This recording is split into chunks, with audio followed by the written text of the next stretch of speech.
And good evening.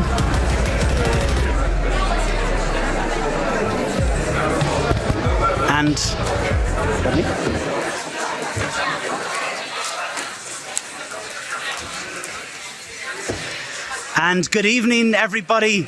Welcome to tonight's event. Deeply appreciate all of your time and efforts. This one. Yeah. Good evening, everybody, and welcome tonight to the 1-year anniversary of the Social Economy Action Plan and the 10-year anniversary of Social Economy Europe. I think a round of applause for everybody who's managed to make it here tonight. Thank you very much. My name is Chris M.M. Gordon, and I am your MC for tonight. I come from one of those groups, the Irish Social Enterprise Network, and it is a treat and a pleasure to sit with such incredible, accomplished and amazing people who have done so much for the social economy and social enterprise, social innovation all across the European continent. Tonight, we've got some incredible speakers for you. We have some incredible lineup. We're going to talk very much about where we are and how we got here, and we're going to celebrate the future. To that end, at the start, to introduce why we're here tonight, we're going to have our first video. This video is produced from Social Economy Europe and just gives a flavour of some of the things that we've accomplished so far.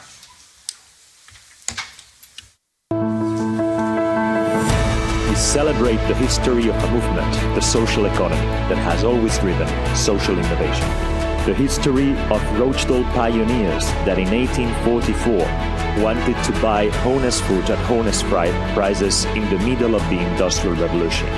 The history of some pioneers that granted equal voting to women and men and also invented the minimum income. The history of Father Arizmendiarreta, that in the Basque Country in 1956, after World War II and the Spanish Civil War, inspired a group of young people to start up a workaround called the social economy has been present since the founding of the European Economic Community. The Treaty of Rome already recognized cooperatives. The first European policy for the social economy came in 1989. With the communication businesses in the economy social sector. In 1990, the European Parliament created its social economy intergroup, and in 2000, the main social economic families decided to create the SEAP CIMAF, the European Standing Conference of Cooperatives, Mutuals, Associations and Foundations.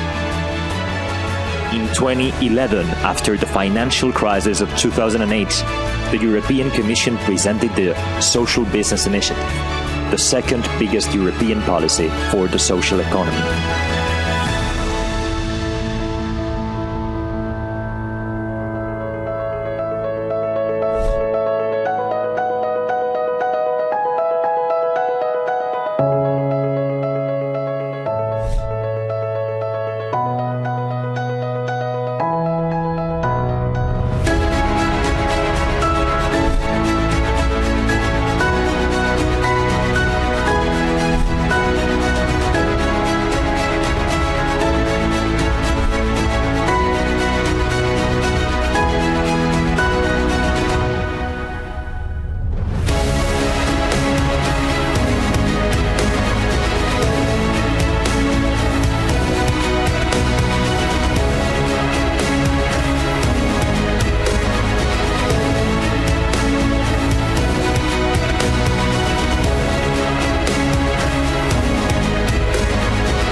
Now, social economy is a way to resist, and it is a strategy for building a bright future of Ukraine. Pour une protection sociale responsable, citoyenne et juste. Llevo más de 40 años trabajando por el cooperativismo y por la economía social. Y no me cabe ninguna duda que la respuesta al futuro de los territorios pasa por el desarrollo de este modelo de empresa. Un modelo de empresa que está dando respuesta en este momento a los retos que tienen precisamente los territorios. Generación de cohesión social, generación de cohesión territorial, dar respuesta a algo tan importante como es el cambio climático, apostar por la sostenibilidad y desde luego desde empresas innovadoras y competitivas. Industrial and service cooperatives innovate for the benefits of all workers, communities and the planet. C'est l'occasion évidemment de faire reconnaître nos entreprises, de les rendre indispensables à la transition écologique, aux grands défis économiques et même, je dirais, aux grands défis démocratiques pour l'Europe. Et puis, je n'oublie pas que ce 10e anniversaire s'inscrit aussi dans les travaux sur l'avenir de l'Union européenne. Nous avons tout intérêt à faire en sorte que l'économie sociale fasse partie des piliers de cette nouvelle Union que nous appelons de nos vœux. Amice celebrates 10 years of Social Economy Europe and the first anniversary of the Social Economy Action Plan, a vital and important step forward in the recognition of mutual and cooperative insurers in the stability and the sustainability that they provide to people and to activities right the way across Europe. Proud to be mutual.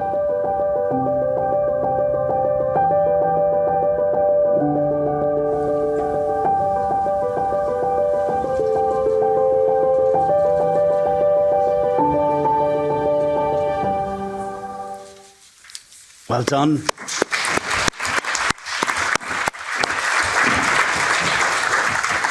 No one is sitting here for the first time. Everybody has a story, a question, a reason why they're here. Do not underestimate the value that you each bring and have brought to get us to where we are in the social economy in Europe. A huge thanks to everybody. Just a couple of housekeeping things to start us off. If we are using social media, at Social Eco EU is really important. That would be great. If you could turn your phones onto silent as well, now that I've heard some going off, that would be great.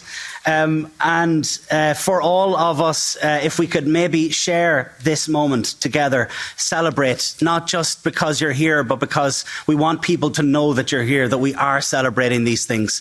Please do try and get the message wider than those that are in here in the room tonight.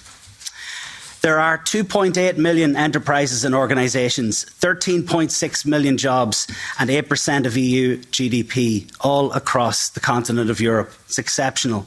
A huge thanks to everybody who has been able to shine a light and be able to get it to this stage. Of course, it wouldn't happen if it weren't for lots and lots of people. And that is my challenge tonight.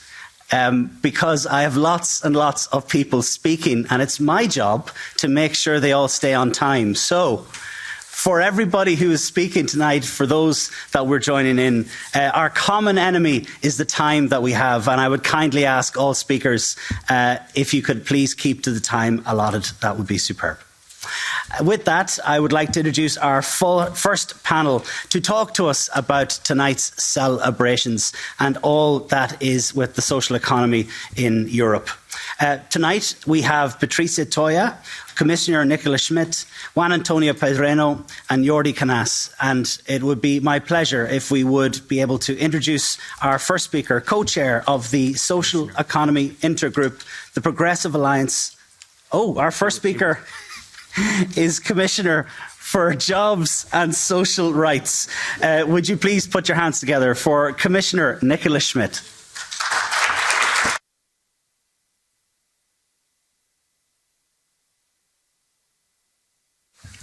Sorry, normally it's ladies first, but unfortunately my agenda is so difficult that I've asked to make an exception.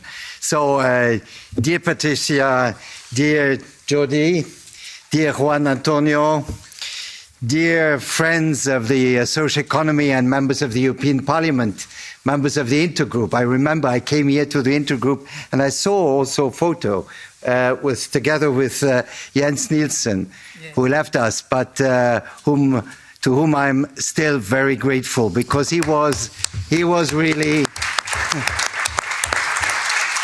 I must say, he was one of the persons who introduced me to social economy and convinced me that social economy gives so many answers to the problems and issues of our time. So today is a great day because we celebrate the first year of the action plan for the social economy, which was worked out by the Commission and which now belongs to all of you. So I think now we have to make the action plan a reality, and that's a challenge. It's an opportunity, but I think now that we have, thanks to the action plan, you have already made a lot of progress. Now, it's also a good day because it's the 10th anniversary of Social Economy Europe. And I think you played a very decisive role with all those involved in Social Economy Europe, and especially now Juan and all those who are working with him to promote social economy all over the European Union. And I would say if today we have an action plan, it's also because you were all the years very committed, as, by the way, the intergroup in this Parliament has been very committed and so allowed this progress. Well, a lot has happened since December 9th, 21, the day when the Social Economy Action Plan was adopted. Well, we started to get out of the COVID crisis with some optimism, because we got the feeling first that the challenges the COVID crisis represented, especially to our health systems, but also to our social life in all its different aspects, then open new possibilities. And also, the Gate had given us the lessons that social services, that social organizations are key for the cohesion and the resilience of our societies. That was, I think, the lesson we could draw from the COVID crisis. Unfortunately, very rapidly, we entered a new crisis, and this time a even much worse crisis. And this crisis was created by a war, by Russia's war against Ukraine. And I think there is somebody from Ukraine here with us, a very strong promoter of social economy in Ukraine. And I think we should just welcome him and show our great solidarity with the Ukrainian people and with their capacity to survive and to fight in an impossible, incredible, difficult moment. So please.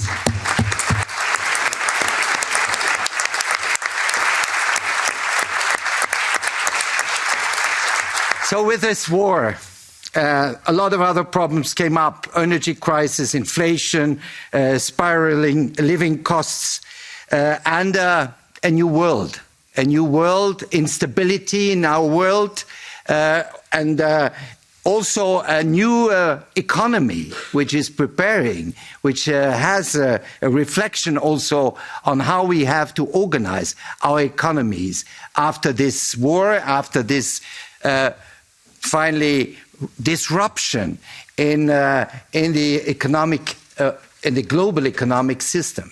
And I think this disruption in the global economic system also gives a lot of new opportunities to social economy. I think we have to learn the lessons. We have to draw the right conclusions. And the right conclusions are also that we need a very strong social economy sector. And I think this was initiated, by the way, with the Commission when we chose social economy also as an ecosystem in our European economic system. And I think now it's up to us to reinforce this dimension. Now, it's not because we are in this crisis or we have this different crisis that our other objectives and main challenges have to be given up. And the green transition, the combat against global warming remain essential. And by the way, combating the climate crisis is an issue which goes together with finding a new kind of organization, economic organization, which is obviously renewable energy, but also more solidarity in our societies. So I think here there are a lot of good opportunities for social economy to promote these values in our society. You know that now social economy has become an issue at all levels, not only in the European Union, in the developing world. A lot of countries now look for solutions around social economy. ILO, OECD, but also the UN. For the first time this year, the UN has made out of social economy a really important topic. Now, I will give you some ideas what we are working on now, because the action plan is a starting point. It's not the end of a process. It's a starting point. And therefore now our next step with you all together will be the Council recommendation on developing social economy framework conditions. And this is a very important moment because we know that we have to work on different issues to strengthen the potential of social economy in our societies, in our member states. And therefore, it's so important also to get your input and also the input from the European Parliament and the intergroup.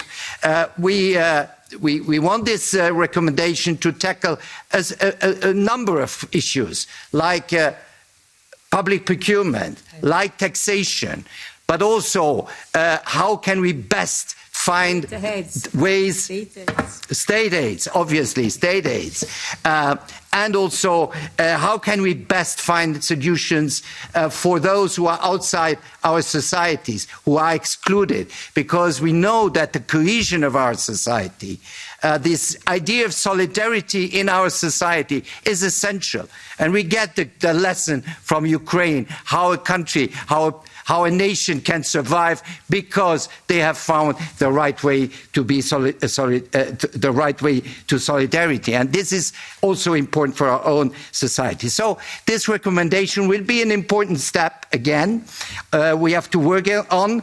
We will also launch the EU Social Economy Gateway, because it's also about the best way to access to information and especially also to financing, to be able to build up new models, new ways of society in our societies. And therefore, I think we have many good initiatives, many good new enterprises, social enterprises, very often small enterprises, and we have to help them to find their way through a lot of difficult administrative or other barriers. And that's why this EU Social Economic Gateway, which is under preparation and which we hope to launch next year soon, is an important tool for all of you, for all those who create, who are involved in social organizations, social enterprises, or all the stakeholders in the social economy. So thank you again for what you have done through the years in the intergroup. I several times were a guest of this intergroup in a previous life.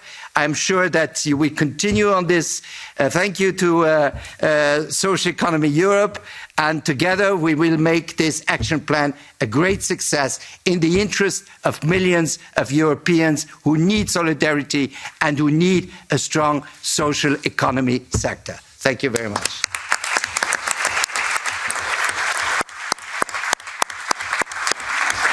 And thank you, Commissioner Schmidt. Deeply appreciated. Those words resonate with everyone here. I will, however, I believe you might be leaving us, move on with our next panel. The MEP, a co-chair of the Social Economy Intergroup, group of the Progressive Alliance of Socialists and Democrats in the European Parliament.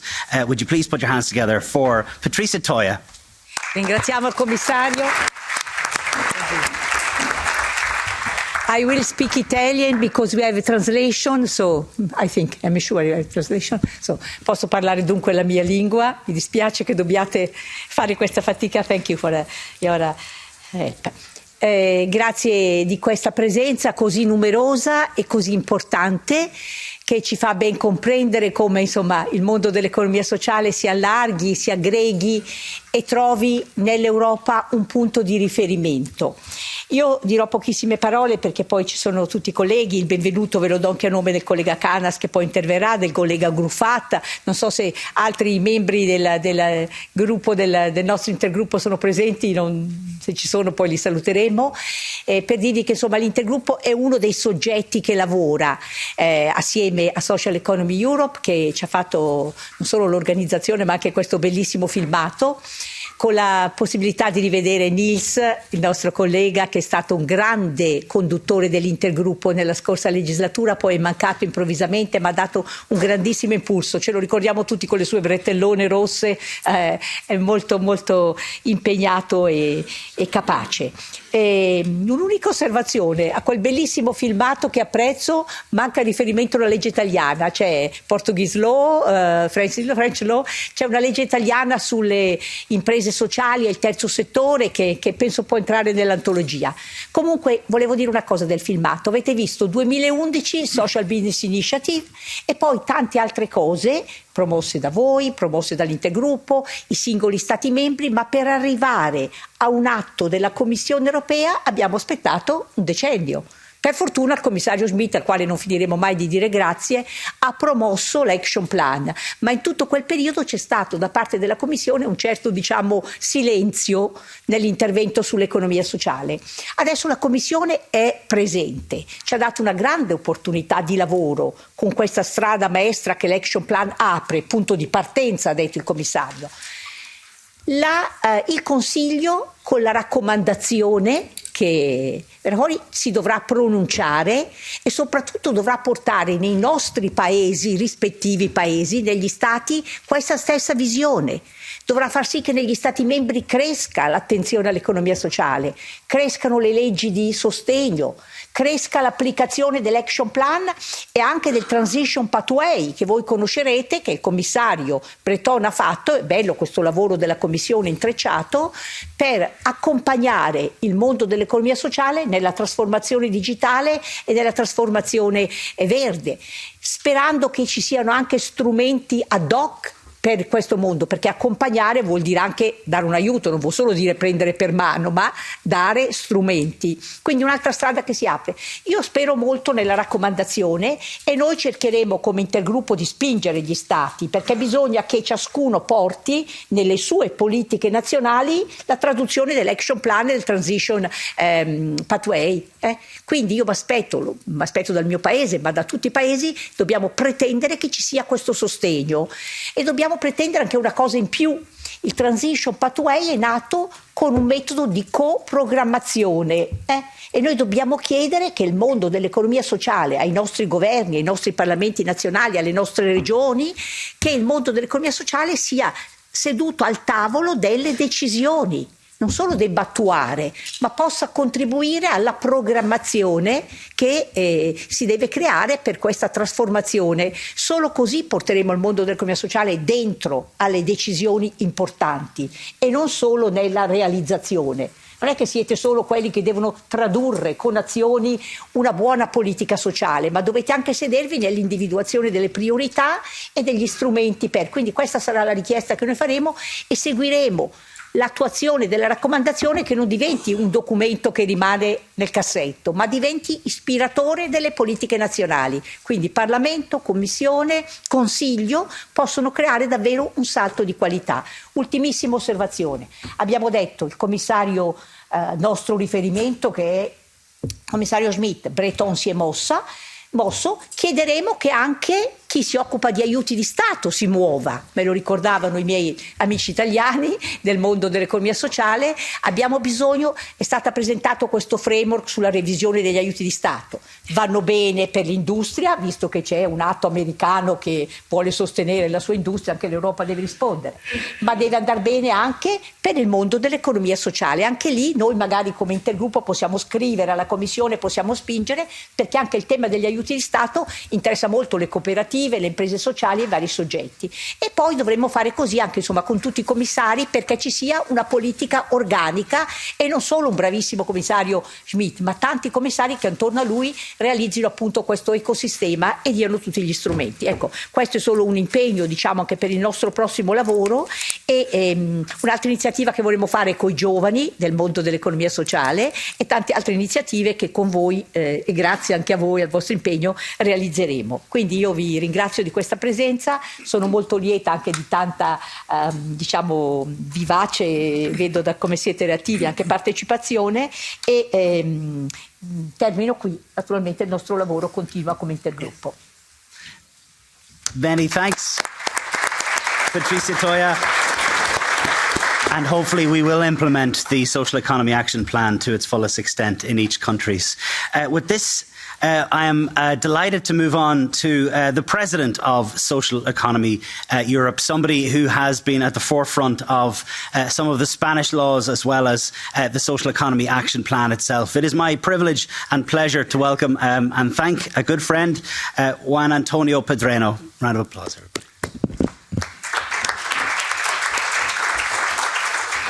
Buenas tardes, muchas gracias. Bueno, la verdad es que ver desde aquí la sala absolutamente llena y cerca de 300 personas hoy involucradas en este acto para hablar de economía social es un motivo de alegría y de satisfacción y desde luego, como decía Patricia hace un momento, yo creo que se denota un cambio de rumbo cuando todas las instituciones europeas y mundiales están hablando en este momento de economía social, desde OCDE, Naciones Unidas, OIT, Comisión Europea, Parlamento Europeo, Comité Económico y Social Europeo.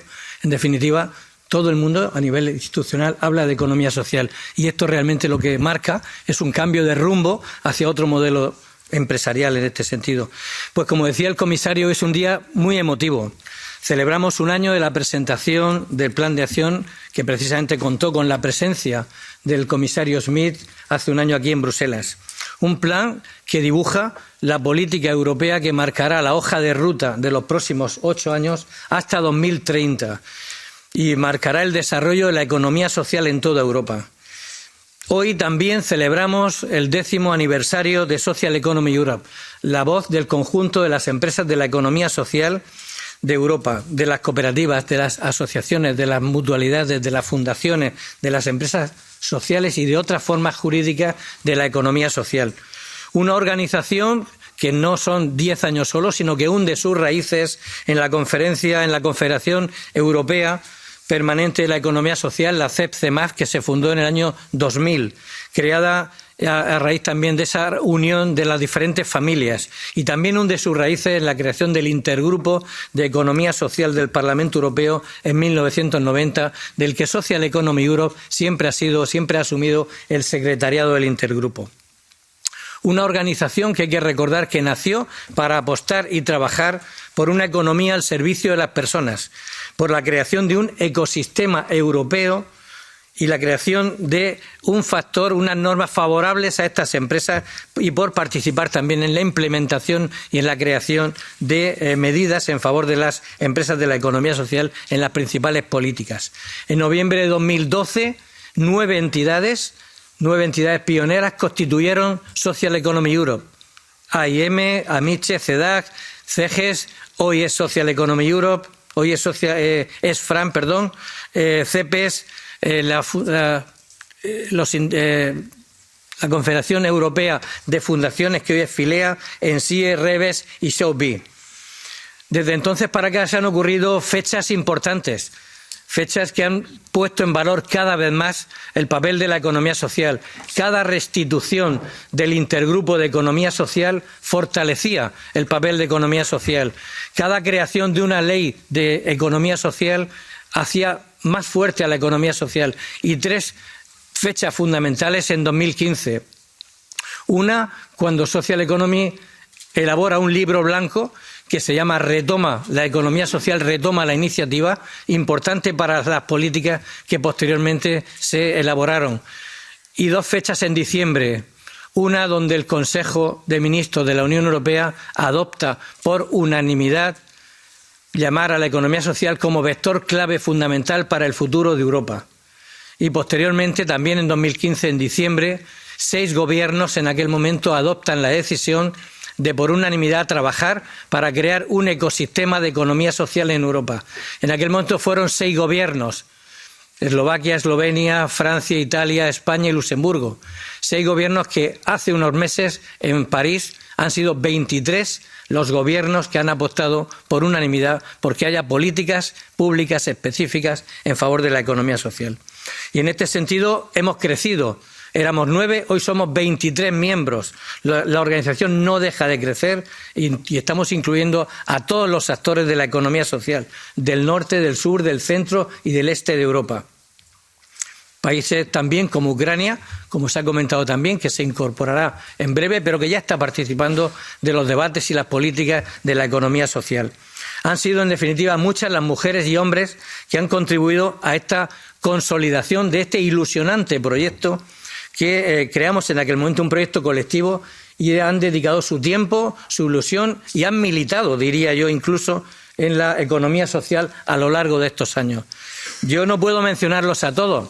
El comisario ha señalado a Jens Nilsson como una persona importante. Yo señalaría a Jan Olsson también, a Emmanuel Bernier, a Jean-Claude Detillet y especialmente señalaría a mi predecesor, Alain Coher, que fue el primer presidente de Social Economy también, que se encuentra aquí con nosotros. Y hoy, sobre todo, a todas las compañeras y compañeros que están trabajando día a día por la economía social. En este acto celebramos especialmente el reconocimiento que hoy tiene la economía social, la economía al servicio de las personas, una fábrica de innovación social, económica y medioambiental que tiene mucho que ofrecer al futuro de Europa y a la que ya se le otorga un papel protagonista como modelo capaz de acelerar los procesos de transformación. Y también tenemos que celebrar, como decía antes, el momento especial que está viviendo a nivel mundial la propia economía social. La economía social es innovación social en movimiento. Y hoy aglutina iniciativas como las cooperativas de energías renovables, las viviendas social y cooperativa, las asociaciones y otras entidades activas en el mundo de los movimientos sociales, o el movimiento Tech for Good, basado en el software abierto y pone la tecnología y sus potenciales beneficios al servicio de la economía social y las personas. Hoy la situación socioeconómica, con disrupciones en las cadenas globales de valor, la inflación, el cambio climático, el incremento de las desigualdades y la desafección por nuestras democracias, pone de nuevo el foco en la economía social como solución y motor de desarrollo local. Tenemos la oportunidad y también la necesidad de producir nuestra propia energía limpia, de fabricar nuestros alimentos sostenibles, de proximidad, de construir viviendas asequibles en nuestras ciudades y también de fortalecer la tecnología y la digitalización en Europa. Somos mujeres y hombres libres y podemos construir nuestro futuro a través de la participación en estructuras de la economía social, evitando, por ejemplo, el cierre de empresas, recuperando y mejorando líneas ferroviarias, promoviendo modelos de cohousing para jubilación o para la emancipación. En definitiva, tenemos muchos campos abiertos. El Plan de Acción de Economía Social y el Transition Pathway, las vías de transición, que consagran a la economía social y de proximidad como uno de los 14 pilares de la estrategia industrial europea, nos dota de los instrumentos y de una ventana de oportunidad para conseguir nuestros objetivos. Desde la economía social y desde Social Economy Europe vamos a hacer los deberes. Vamos a hacer los deberes que nos corresponden. Vamos a plantear que el plan de acción se ponga en marcha con unos objetivos inmediatos. Y vamos a acompañar al conjunto de las organizaciones de la economía social para que apoyen a su vez a las empresas que están en el territorio en este caso. Nuestros deberes son, como sabéis, representar, dialogar, apoyar, reforzar la visibilidad de las empresas de la economía social. Ya trabajamos ya trabajamos ahora en mejorar las competencias digitales, verdes y el liderazgo inclusivo de los trabajadores y trabajadoras. Y lo hacemos a través del Pacto por las Competencias para el Ecosistema de la Economía Social impulsado por la Comisión. Por supuesto, vamos a trabajar en atraer talento joven a la economía social. Este es un reto fundamental. Atraer talento joven a la economía social. Y en eso vamos a poner todo nuestro acento y toda nuestra fuerza también. Y, por supuesto, como ya hicimos en España, en Portugal, en Francia, en Bélgica, en Italia, en Rumanía y en otros tantos países, vamos a apoyar los intentos por modernizar la legislación y las políticas en favor de la economía social. Existen las oportunidades, tenemos buena parte de las soluciones y la oportunidad y la voluntad firme de seguir en esta aventura para que la economía social crezca y cambie de escala. Queremos pasar de ser el 6,5% del empleo en economía social en Europa al 10%, pasar a ser más de 22 millones de personas, y esto nos permitirá incrementar nuestra interlocución, ser más visibles y tener más capacidad de influencia en las políticas públicas. En definitiva, una mayor visibilidad, como digo, y reconocimiento de la economía social. Finalizo solamente recordando que en esta línea de promoción de la economía social en el año 2023, España, y doy la bienvenida al secretario de Estado de Trabajo y Economía Social del Gobierno de España, España celebrará en el segundo semestre, tiene la presidencia europea española en este caso. Se va a celebrar porque se ha nombrado a San Sebastián capital española de la economía social. Se va a celebrar una gran conferencia de economía social los días 13 y 14 de noviembre. El secretario de Estado lo nombrará después en San Sebastián. Y yo creo que os invitamos desde España, en este caso, y desde Social Economy, a que estéis y compartamos y hagamos cada vez más grande la economía social. Porque juntos somos más fuertes. Muchas gracias.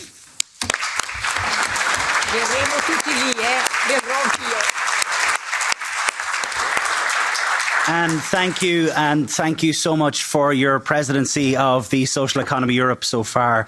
It is my honour to welcome our next speaker, the reason why we're in this room tonight, the Vice President of the Social Economy Intergroup, MEP in Renew from Spain. Would you please put your hands together for Jordi Canas? Muchas gracias. Hablaré en español. ¿Quién decía que la política no era apasionante? ¿Y quién decía que no había pasión en las palabras de quien se dedica a los asuntos públicos? Nicholas Smith defiende con pasión su plan de acción. Patricia defiende con pasión su trabajo en intergrupo.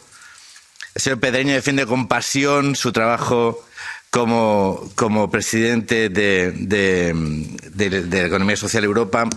Y yo defiendo con pasión el trabajo que hemos hecho todos los diputados en este Parlamento para trabajar, para impulsar la economía social.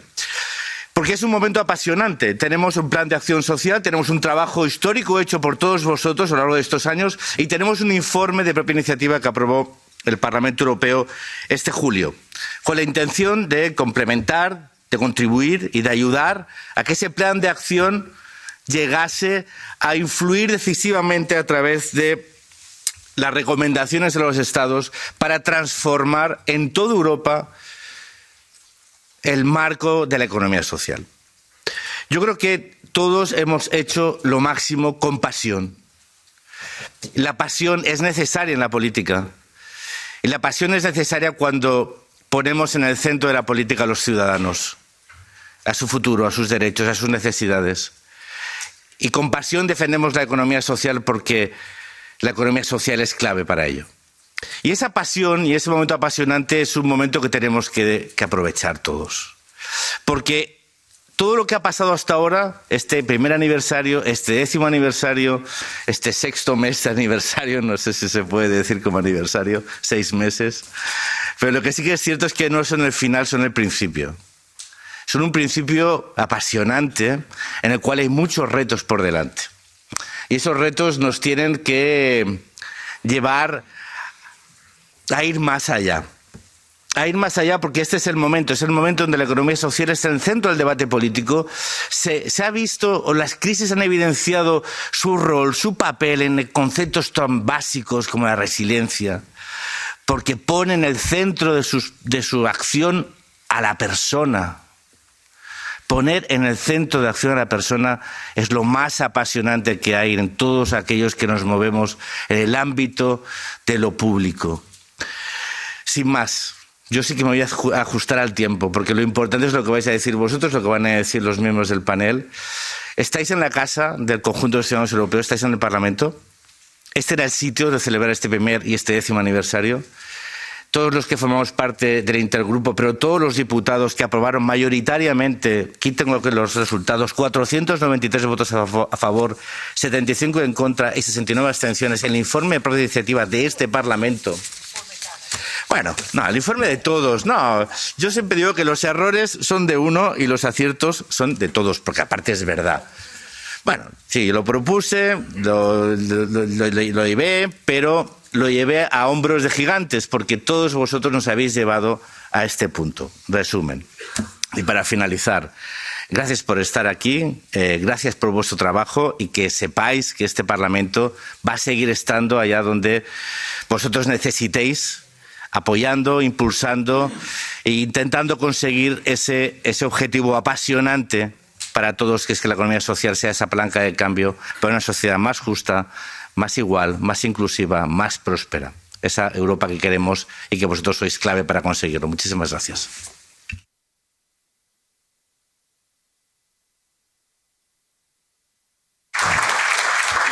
And thank you to all of our speakers, to Jordi, to Juan, to Nicholas Schmidt and to Patricia Toya. Thank you so much. We'll ask you to leave to allow for the next speakers to come up on stage. And a round of applause for our speakers. Thank you. Thank you very much. Just to let you know that Iris is walking around who's taking photographs here. So if anybody wants to get in the photograph, please smile. Just remember, okay, we're in the intergroup in the social economy. That's it. I saw. Thank you.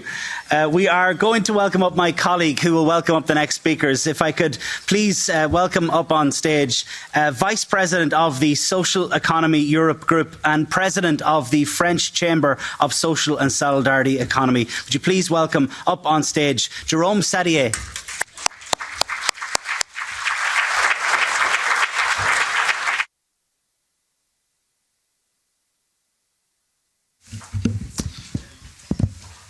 Bonjour à tous, je suis ravi d'intervenir et d'animer surtout cette table ronde. Et je vais donc appeler à mes côtés pour commencer. Il y avait des petits changements dans le programme, mais il est fidèle au poste. Monsieur Joaquín Pérez Rey, secrétaire d'État espagnol. Je vous en prie, ici même, rejoignez-moi s'il vous plaît. Secrétaire d'État auprès du ministre pour l'emploi et l'économie sociale en Espagne. Notre ami de l'intergroupe auparavant, Sven Giegold, qui est maintenant secrétaire d'État en Allemagne, est malheureusement indisponible. Il devrait être représenté à distance par Madame Catherine Elzeman, qui est sa collaboratrice. Je ne sais pas si on... C'est bon? Tout va bien. Très très bien. Et puis nous allons appeler également à mes côtés Madame Angela Akitei, qui préside la fondation ADV, qui est une nouvelle membre d'ailleurs de Social Economy Europe depuis ce matin. Elle est où? Elle est là, Angela. Je vous en dirai plus tout à l'heure. Et puis, l'incontournable Giuseppe Guerini, qui nous vient d'Italie, qui préside la CECOP, mais on en parlera un petit peu plus tout à l'heure. Merci de vous installer. Cette deuxième table ronde doit nous permettre d'aller plus avant dans la mise en œuvre du plan d'action de la Commission européenne, histoire de voir comment on peut profiter dans chacun des États, voir comment, en fonction d'ailleurs de niveaux différents de présence de l'économie sociale dans chacun des pays, comment vous pouvez chacun prendre en considération ce plan d'action pour développer l'économie sociale. Et puis, nous allons voir aussi comment cela peut, au-delà de ça, contribuer plus généralement à la croissance économique, à une croissance durable, créatrice d'emplois. Monsieur le secrétaire d'État, l'Espagne est un pays avancé, c'est un Français qui le reconnaît, donc je crois que... Vous pouvez l'apprécier.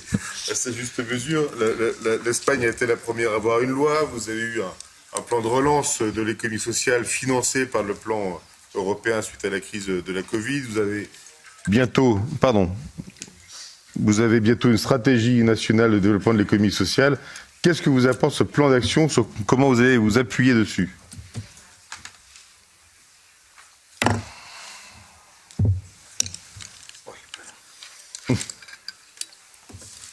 Muy bien, pues muchísimas gracias, señor moderador, y muchísimas gracias al Parlamento Europeo por esta gentil invitación. Yo creo que es un placer y un honor para España estar en esta intervención y poder celebrar el primer año de ejecución del Plan de Acción Europeo de Economía Social y el 10º, nada más y nada menos, de la asistencia de Social Economy Europe, que yo creo que marca un hito fundamental, ¿no? La aprobación del Plan de Acción Europeo de Economía Social el 9 de diciembre del año pasado fue sin duda un hito histórico que dio forma a un anhelo expresado durante años por gran parte de los Estados miembros y por las organizaciones representativas del sector.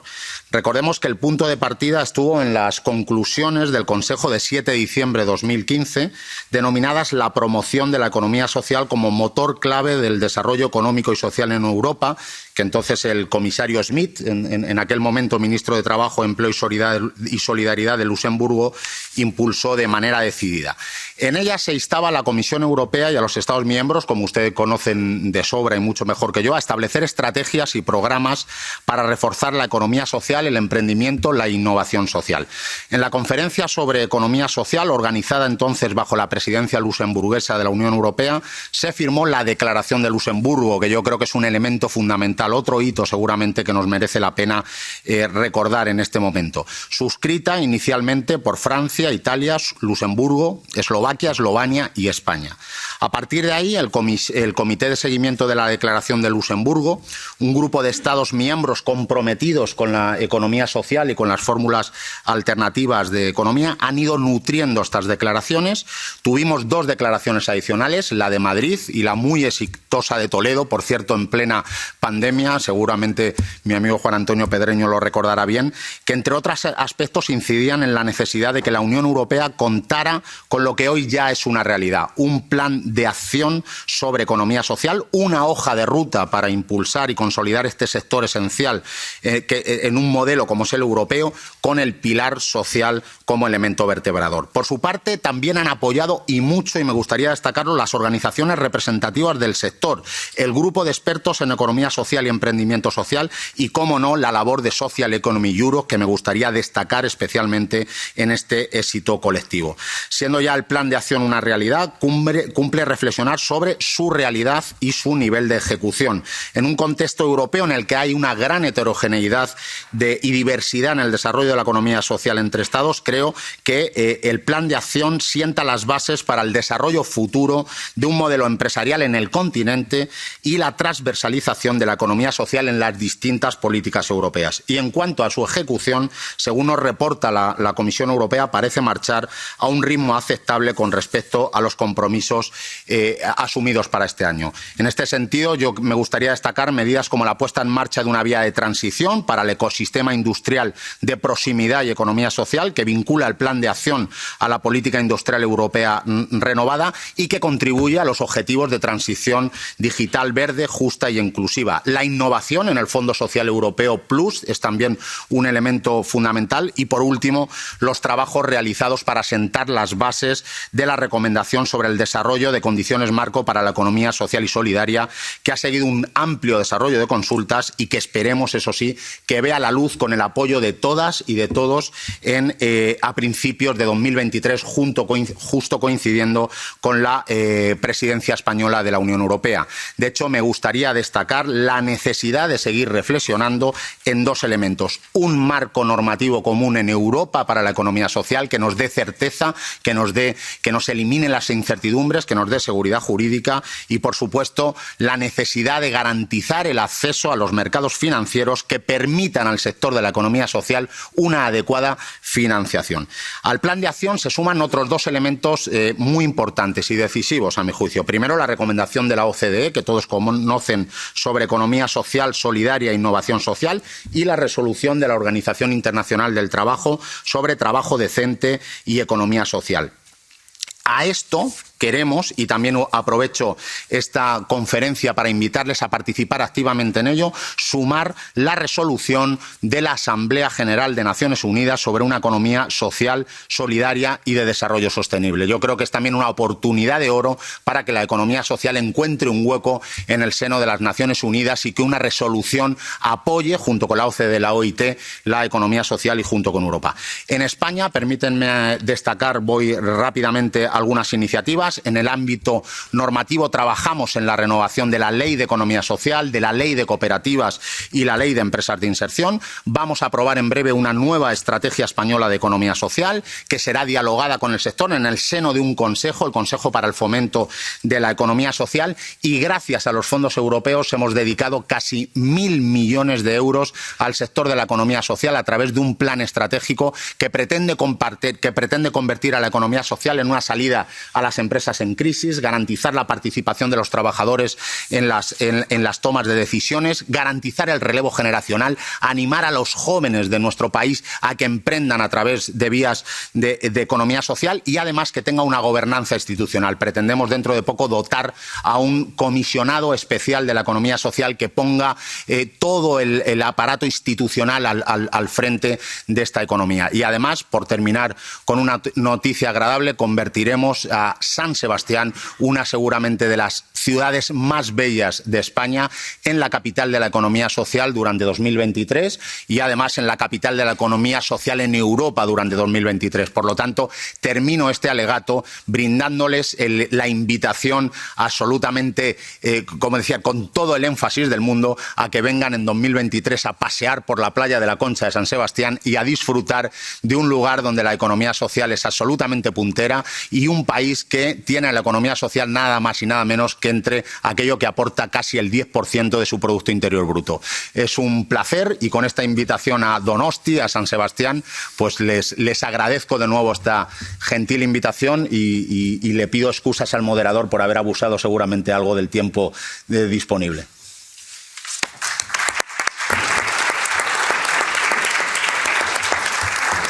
Vous n'avez pas du tout abusé, monsieur le secrétaire d'État. En plus, comme nous sommes tous invités à San Sebastián par le gouvernement espagnol, je vous propose de noter les dates dès à présent. Invité, vous avez dit, hein? Durante todo 2023. Sí. Tienes tiempo. Très bien. Merci beaucoup pour cette intervention et nous comptons évidemment sur vous sous la présidence espagnole pour finaliser un certain nombre de choses. Alors, nous devions avoir, comme je l'ai dit, Sven Giegold parmi nous, au moins en vidéo, mais il n'est pas non plus en vidéo. Donc nous avons Madame Catherine Elseman. Moi, je ne vous vois pas. Je ne sais pas si vous êtes là. Est-ce que vous nous entendez ? Puisque nous comptons sur vous pour nous expliquer comment l'Allemagne va essayer d'adopter une stratégie de développement de l'économie sociale, des entreprises sociales, puisque c'est plutôt la particularité de l'Allemagne aujourd'hui. Donc nous comptons sur vous, enfin presque, bientôt, sous peu. Voilà, vous êtes là. Bonjour à vous. Nous sommes, je crois, 200 et quelques à vous écouter. Je ne sais pas si vous nous voyez, mais non, nous vous voyons et nous vous entendons en plus. Donc que va donc faire l'Allemagne pour l'économie sociale ? Thank you very much, Monsieur Sadier. Thank you, everyone, dear friends of the social economy. Many congratulations, first of all, on the 1st anniversary of the Social Economy Action Plan and the 10th anniversary of Social Economy Europe. I'm thankful for the opportunity to speak on behalf of Germany's State Secretary Sven Giegold, who sends his greetings and his gratitude for your untiring work. My name is Katrin Elsemann, and I'm working as an expert advisor to the Federal Ministry of Economic Affairs and Climate Action in Germany. I've been working in the field of social economy for the last 15 years, both as a social entrepreneur myself, as well as managing director of Germany's network of social enterprises. And now working on the other side for the government, I'm very happy to be able to tell you that Germany is getting down properly to supporting the Social Economy Action Plan and implementing it for Germany. To this end, the Ministry for Education and Research, as well as the Ministry for Economic Affairs, we are in the lead preparing the federal government strategy for social enterprises and social innovations. And on this occasion, let me greet my colleague Sarah Brun, who sits somewhere with you in Brussels in the plenary right now. She's not only an outstanding social entrepreneur, but she's also the Commissioner for Social Innovations from the Ministry of Education and Research, and we are working together on the strategy. We will roll out a host of measures to thoroughly improve conditions for the social economy. And the main thematic fields are based on the Social Economy Action Plan, which has been a very important framework for us. So let me give you maybe a few insights into our plans. First of all, most importantly probably is developing political and legal frameworks that enable a thriving environment for the social economy actors. This includes, for example, a modernization of cooperative law, as co-ops in Germany suffer from rather bureaucratic procedures, the possibility of a new legal form for companies with tied assets that suits many social enterprises that often sit between non-profit and for-profit, but also providing better access to public markets through a public procurement reform, calling for innovative solutions that are socially and ecologically responsible and that put impact over price. Within this strategy, we also plan to improve access to funding, which remains the biggest challenge for most social enterprises. We will design financial support programs that meet the specific needs of social economy actors and that will leverage private capital. And we will also put a focus on supporting impact measurement to play a determinant role when it comes to impact finance. Further, the strategy is compiling measures for enhancing ecosystems for social economy actors, supporting infrastructure, networks, hubs, particularly also in rural areas. And we will mainstream traditional business incubators and consultancies to extend their support to social enterprises. And we aim to improve the interactions between social startups and mainstream businesses, as well as traditional welfare organizations that are very, very strong in Germany. Women also play a determinant role in the rise of the social economy. In Germany, more than 50% of all social enterprises are founded or led by women, compared to only 17% of the regular startups. So we will foster female entrepreneurship through various means, such as startup grants for women or awareness campaigns. But we have to recognize that it is not the women that should adapt to an existing unsustainable economic system. We believe it's rather the system that needs to undergo a fairer ecological and social transformation. And that does not only benefit women as entrepreneurs, but obviously also men and our societies as a whole. For the strategy, we are conducting a very participatory process right now. We are involving practitioners and experts in workshops and online consultations with quite a huge turnout. So it seems that the social economy community in Germany was eagerly awaiting some progress there. The strategy will be adopted in spring next year, but already now the Ministry for Economic Affairs and Climate Action is preparing the launch of a concrete support program for social enterprises using ESF funding.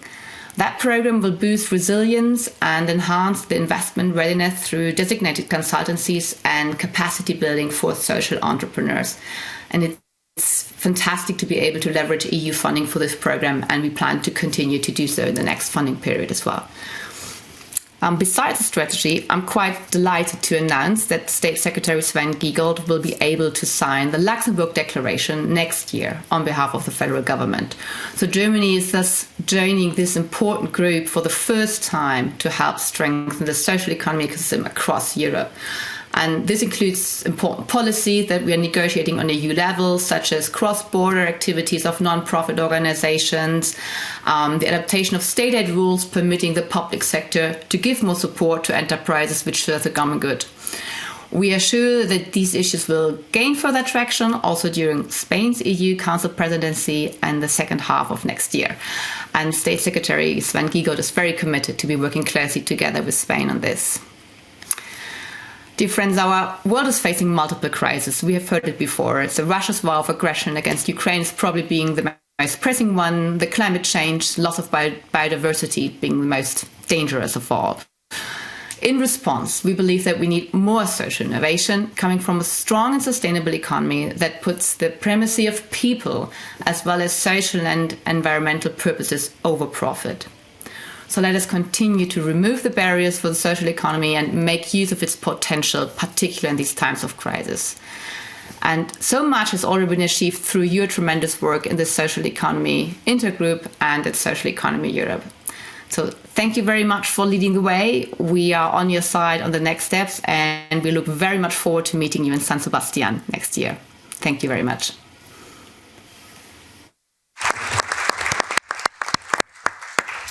Merci Madame Elseman pour vos propos forts, parce que c'est pas si fréquent que l'Allemagne soit aussi claire sur sa stratégie en matière d'économie sociale.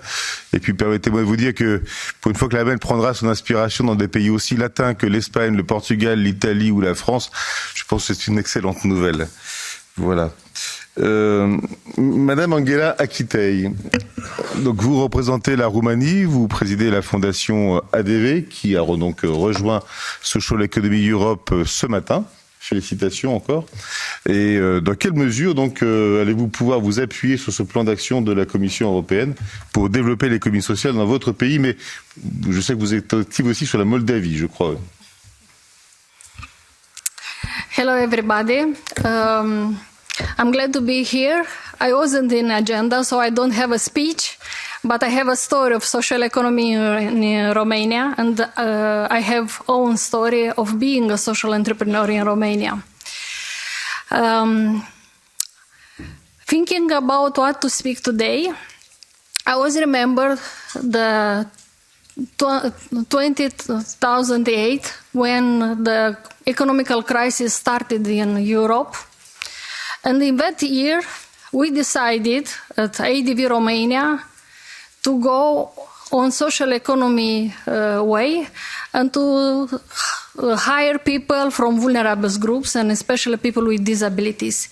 Actually, at that moment, we didn't know that what we are doing means a social economy. We just wanted to create opportunities for people, especially youth, that or in the child protection system, and we wanted to give them a future and to create these jobs. After we saw that what we are doing is a good service in the community and we can change lives. And we started to think what we should do as a social entrepreneur to replicate, to multiply this experience. And the first thing was it will be a good opportunity in Romania to have a law of social economy, because we looked in different countries and you saw that other countries are having a good experience in social economy. So we started to talk with the Ministry of Labor in Romania to have this law. We had also the chance to have European funds because we entered in the European Union. And it was a good context of having a law social economy in Romania. So in 2015, Romania approved the social economy law. 1 year later, approved the methodology how to implement this law. But unfortunately, until now, this law just is coming with the definition, with the regulation how to become a social enterprise, how to be registered as a social enterprise, as a work integration social enterprise, but not with some concrete facilities for the sector. But because we believed very much in our power to do things and not to wait for the states to do something, we decided to go forward and to try to multiply what we are doing. So, now in Romania, we are having a big sector of social economy, I can say. For Romania, it's a big. We are speaking about 200,000 social economy organization. Just 2,500 are officially registered. And they are registered because if they believe in social economy or they access some European funds, and this was one of the conditions to be registered. But it's hard each year to try to report the activity, and it's still a bureaucratical way of being official registered and report the activities. we tried to multiply our experience. We created an accelerator of social enterprises. We helped another 48 social enterprises to start up in Romania, Republic of Moldova, also one in Ukraine. We invested a lot on youth, but it's not enough. These startups need access to the market. This is the healthy way of growing up a social economy sector. Somebody has to buy products and services from social enterprises. And it's very hard for a social enterprise to sell the story. Unfortunately, we saw that we are not able to sell the story. We are selling the benefits of our products and services. And we are in the position to ask support from the states, from the government, to have this kind of national campaigns and to explain why we should buy social. What are the benefits to do this? We are seeing on the TV very nice marketing advertise, you should drink 2 liters of water each day because it's good for your health. But I'm waiting the day to see a campaign in which the state is telling to the people, buy social, because these social enterprises are creating value for the community, for the environment. They are hiring people from vulnerable groups. And I think this is one of the key of sustainability of the social enterprises. We are investing a lot of money from European funds, social European funds, to create social enterprises. But what will happen after we will finish the money? We have to look for their future. We have to create alternative tools in the community. And we did this in Romania. We didn't wait for the states to do. For example, last year, together with another 170 people, most of them social entrepreneurs, we created the first non-banking financial institution in Romania, with the majority of the capital from people from Romania. This is one of the examples to do something that doesn't exist in the market, not to wait. The other thing, and very important, it's this friendly ecosystem. We are having a lot of innovation in social economy. People who are social entrepreneurs are people with a special value. The social economy, it's not for everybody. You should be constructed as a person in a special way, to be in the position to offer more, to like to be involved in the community, to try to change the life of people around you better. If I will be the states, I will be very happy to have in the community social businesses who are providing social profit, but also economical profit. Last year, my organization and my group of the social enterprises, we paid to the states around €1 million taxes. Salary, VAT, because we are having a lot of services and we are paying VAT, and taxes for profit. I don't know it's much or not, but if the states will see the benefits of what social enterprises can bring in the community, this will be the key of changes. Tomorrow I'm going home, and my story will continue. And I would like to see how the action plan can help the states and the governments to understand the benefits of having a strong social economy sector in the countries. How we can raise awareness about social economy, how we can create different tools, how we can collect data, because if we don't have data, we don't have what to change and how to change, how to look at this sector. And of course, it's very important access to the market and to continue the story, to be sustainable and to be competitive in the market. Thank you very much.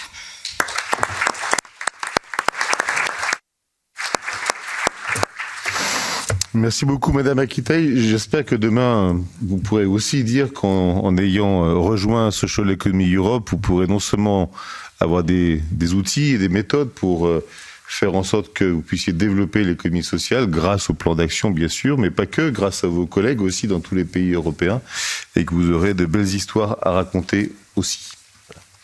Bien, nous passons à présent, nous repartons en Italie, puisque nous avions déjà Patrizia tout à l'heure, mais Giuseppe Ghiredi nous a donc rejoint. Il est président de la SECOP, qui est la Confédération européenne des coopératives de production, de travailleurs. Il est par ailleurs le porte-parole des activités d'économie sociale, le Conseil économique et social européen. Giuseppe, donc,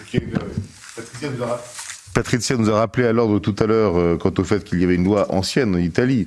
Donc il n'y a pas de nouveauté à attendre peut-être sur ce plan-là, mais néanmoins, l'Italie, comment va-t-elle s'appuyer là-dessus ? Voilà, merci beaucoup pour l'invitation. Je suis ravi d'être ici, mais donc je vais parler en italien. Donc si vous voulez prendre votre casquette, mais j'en profite qu'il y a la traduzione. Merci agli interpreti. Bene, ovviamente non posso parlare solo d'Italia in quanto rappresento SECOP e ovviamente come portavoce della categoria economia sociale del CESE posso portarvi l'esperienza di questo punto di vista, però un riferimento all'Italia mi pare importante farlo. Siccome celebriamo un anniversario, un anno dal Social Economy Action Plan, 10 anni di Social Economy Europe, ma l'anno scorso noi abbiamo celebrato 30 anni della legge italiana sulle cooperative sociali. La grande intuizione di quella legge è di cogliere il grande potenziale della mutualità, cioè le cooperative, che sono imprese dell'economia sociale tout court, e ha raccolto una sfida che noi avevamo cominciato a lanciare dicendo: signori, è possibile coniugare due parole che altrimenti sembravano contraddittorie: l'impresa e la solidarietà sociale. Il commissario ci ha fatto riferimento alla necessità di avere più solidarietà sociale. Ebbene, esiste una forma di impresa che coniuga questa attenzione al business e alla solidarietà sociale e ha 30 anni di storia di legislazione, che poi si è incrementata e migliorata con l'intervento sul terzo settore, ma poi essendoci la portavoce che interverrà dopo del Forum Italiano del Terzo Settore, non mi dilungo qui. SECOP rappresenta le cooperative sociali, le cooperative industriali, le cooperative di servizio, 50.000 imprese, 2 milioni di occupati in Europa. E una cosa che mi piace sottolineare, attenzione, non stiamo parlando di piccole imprese, parliamo sì di piccole imprese radicate nei territori che fanno sviluppo locale, ma parliamo anche di imprese significative. Prima nel video introduttivo si parlava del gruppo Mondragon, il quinto gruppo industriale spagnolo, ma in Italia, in regione Emilia-Romagna, il 13% degli occupati è garantito dalle cooperative industriali del settore lavoro, ed è un modo di organizzare il lavoro che fa dei lavoratori i proprietari dell'impresa, e questa è una sfida importantissima oggi di fronte alla novità del nuovo mercato del lavoro. Pensiamo ai lavoratori di piattaforma. Noi abbiamo fatto delle proposte sui lavoratori di piattaforma sia come SECOP, come un movimento cooperativo, sia come Comitato Economico Sociale Europeo, dicendo: signori, in un mondo che polverizza il lavoro e che costruisce un'illusione di condivisione, la sharing economy, che non condivide però la governance, condivide solo i rischi e non condivide neanche le utilità maggiori che arrivano. Per non parlare poi della proprietà dei dati, che potrebbe essere un'altra grande sfida per democratizzare l'economia digitale. Quindi con queste dimensioni possiamo guardare al piano d'azione non come una politica settoriale, questo bisogna dirlo ogni giorno. Il piano d'azione dell'economia sociale, se si riduce a una politica settoriale, fallisce. Deve essere invece una infrastruttura che penetra diversi aspetti dell'architettura legislativa europea e dei nostri Stati. Allora ne sottolineo 5 in particolare per essere molto rapido. Ovviamente il pilastro europeo dei diritti sociali. Le imprese dell'economia sociale sono l'infrastruttura sulla quale noi rendiamo sostenibile un sistema di welfare che non può più reggersi solo sull'intervento dello Stato provvidenza, come si direbbe in francese. Secondo, la strategia industriale europea. E siamo molto lieti che ci sia un ecosistema che si chiama economia sociale e della prossimità, ma bisogna farli camminare insieme, perché abbiamo bisogno di un modello economico diverso, non di una nicchia di economia messa sotto tutela, una sorta di riserva indiano degli imprenditori dal buon cuore. No, dobbiamo condizionare tutto il sistema economico. Terzo tema, la fiscalità, lo diceva la collega poco fa. Allora, non è possibile che in Europa si consenta ad Amazon, a Google, a Apple di pagare lo 0, qualcosa per cento dei loro utili in fiscalità e invece alle imprese sociali della Romania si chiede 1 milione di euro di tassazione. Quindi questa equità fiscale va messa nell'agenda europea adesso che l'Unione Europea ha lanciato una proposta di revisione della fiscalità europea per il 2030 con l'iniziativa che si chiama BEFIT, e lì dobbiamo essere presenti a ricordare che noi non vogliamo l'elemosina, noi vogliamo che si riconosca il ruolo di utilità sociale che le imprese dell'economia sociale svolgono ovunque e a tutti i livelli. Gli aiuti di Stato, quarto tema, gli aiuti di Stato, lo ha accennato prima Patrizia Toia. Allora, l'altra domenica la Presidente von der Leyen ci ha detto dobbiamo reagire all'intervento straordinario degli Stati Uniti d'America sul contrasto all'inflazione e quindi lavorare sugli aiuti di Stato. Qualche mese fa, nella relazione della Commissione europea sulla competitività e gli aiuti di Stato, si diceva con le deroghe concesse in risposta alla crisi generata dal Covid e poi in risposta alla crisi generata dall'invasione dell'Ucraina, abbiamo raggiunto la massima estensione possibile della flessibilità in aiuti di Stato. E domenica si dice no, possiamo fare tutti gli aiuti di Stato di cui abbiamo bisogno. Bene, è importante perché siamo in un mercato globale, ma allora mi chiedo perché sono anni che noi chiediamo, ad esempio, di alzare la soglia degli aiuti di Stato riconosciuta alle imprese dell'economia sociale che intervengono nel settore sanitario e nel settore sociale. Se non è un problema la flessibilità negli aiuti di Stato per le armi e per l'energia, perché deve esserlo per i servizi sociali e sanitari? L'ultima questione, come sapete, è stata riaperta a livello europeo la questione della governance economica europea, o per dirla più all'italiana, il patto di stabilità. Ora, noi dobbiamo esserci in quel dibattito, a dire, noi abbiamo un'idea, perché dentro la governance europea e la governance economica europea ci sta un sistema economico imprenditoriale che si fa carico, come lo Stato, si fa carico della utilità generale, del bene comune. Ora, con queste 5 attenzioni noi dobbiamo evitare che il piano d'azione diventi una politica settoriale, ma sia un'infrastruttura per la crescita sostenibile e inclusiva dell'Europa. Noi come cooperative siamo pronti a fare la nostra parte. Grazie.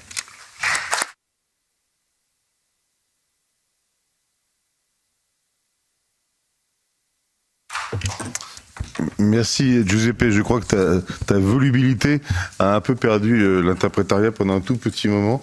Mais c'était passionnant, et notamment tu as bien fait de rappeler que l'économie sociale n'est pas un secteur, et il faut parfois le rappeler à certains, mais bien une façon d'entreprendre qui nécessite des politiques transversales et que nous agissons pour le bien commun. Je pense que c'était bien de le rappeler. Merci à tous. Nous avons, cher Victor, rattrapé le retard à peu près, je crois, pile poil. Donc maintenant, Chris, the floor is yours. And thank you very much for all of our speakers. A round of applause for them all. Thank you.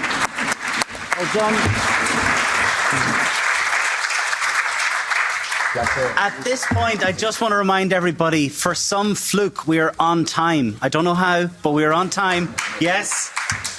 So we're going to keep to that. If I could have Pedro Dermoris, Isabel Rondeau, Vanessa Pellucci and Vesna Adjik please up on stage. Thank you very much. If we could just remind everybody that if you could tweet or if you could get the message out I don't know if there's anything that you have heard here tonight that you think would be worthwhile sharing, but I presume there are lots of people who are not in this room that would like to hear some of the opinions of the people that are up on stage speaking tonight. So if you could please share and keep tweeting, Facebook Live, anything that you can, please do that. Please join us anywhere.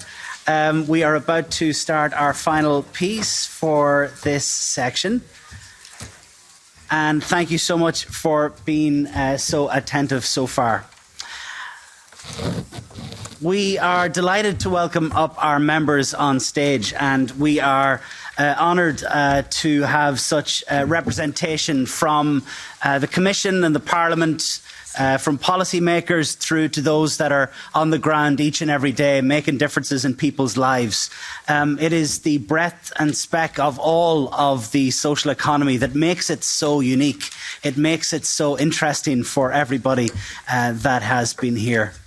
To kick off our next session, I'm going to invite our speakers to talk, but as I said, we're on time. Do not get me off time, okay?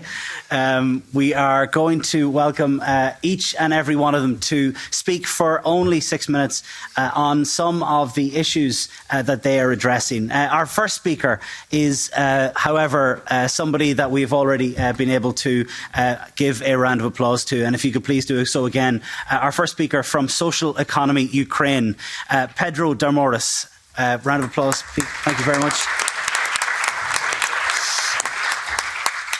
Pedro, thanks for being with us despite the highly difficult situation that is clearly going on in your country from the constant aggression of Russia. Together with other social economy actors in Ukraine, you have recently created Social Economy Ukraine. What is your vision of the potential of the social economy to rebuild your country, create pathways for sustainable and shared prosperity? And how can the EU and the EU social economy movement support the Ukrainian social economy? Thank you for your question. It's an honor to be here and share some thoughts. I will start from my personal experience that the role of social economy organizations and social enterprises quite often is underestimated until the crisis comes. I'm just taking the Ukrainian case. The history of social economy in Ukraine is quite long, but considering the last decades, the social economy started significantly develop since 2014. And this is the year of the Russian invasion that caused lots of social issues in Ukraine. The waves of displaced persons, the rise of new vulnerable groups such as veterans, their families, and many others. And actually we can observe that in response to the crisis, those people coped with those issues through social economy. The hundreds were employed by or launched their own social enterprises. Among the veterans, since 2014, there are about 400 enterprises founded by them. And actually, we see the similar processes now in times of the full-scale war. The social innovators, especially in the rural areas, designed business model to provide the necessary social services for those suffering from the war. Social entrepreneurs that managed to survive do their best to grow and create new jobs. In times of current crisis with energy and communications, we with local social economy actors are looking for possibilities to design and equip local social economy and proximity hubs. There are spaces with the ability for local social economy organizations to work with electricity, internet, and continue to do their social impact.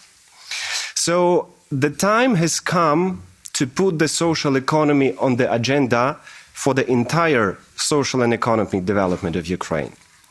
The social economy becomes the topic of discussions in different investments forums regarding to devoted to the economic rebuilding of Ukraine. And that's reasonable because in Ukraine, we see this playing out in real time on the ground as social economy actors work to protect local communities, take care of suffering people, and repair damaged ecosystems. At the same time, the social economy enterprises directly contribute to the economic development of the state by creating jobs and paying taxes, even in times of war. in terms of social, you asked about the potential for social economy development in Ukraine. Here I will say that we have in Ukraine the most important resource for social economy development, the human capital. We do have innovators, especially young innovators. We are talking a lot about young people here. We have the innovators willing to take responsibility and act in response to the crisis. And what they need most is the framework and supportive conditions to work. Here I mean the policy frameworks and recognition by the state, availability of data, accessing to capital and gaining access to markets. And in Ukraine, when it comes to the financial questions, in Ukraine this issue is much more acute considering that foreign investments have dried because of the war. And now we must ensure that they get the support and investment they need so that the social economy can form the basis for economic reconstruction of the country. And to conclude, I would like to say that, yes, today we celebrate 1 year of the European Social Economy Action Plan. And I would like to take the opportunity to say that we need the Social Economy Action Plan for Ukraine. We at the Social Economy Ukraine, which is the platform and network for social economy ecosystem development in Ukraine, we are ready to lead this process. And also answering to the question how the EU and European network can support, I would say that the European Union and European organizations, network associations, umbrella organizations can help us with expertise, with experience, and assistance in getting financial support for the social economy sector development in Ukraine. Because the social economy is a crucial force for sustainable future of Ukraine. So let's move forward together. Thank you.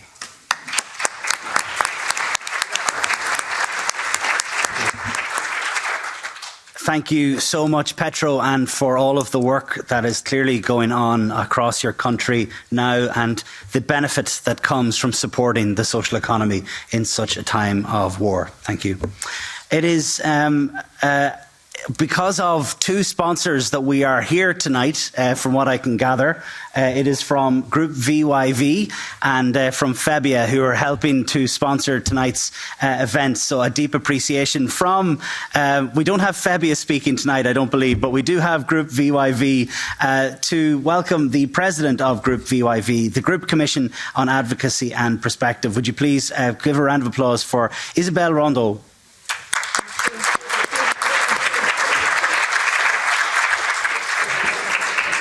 I think I have a question. It is, what are your expectations of a mutualist group, like Group VYV, and more broadly social economy, social and solidarity economy actors, particularly in terms of social protection? Thank you. First of all, I would like to express my sincere support to our dear Ukrainian friend during this terrible war.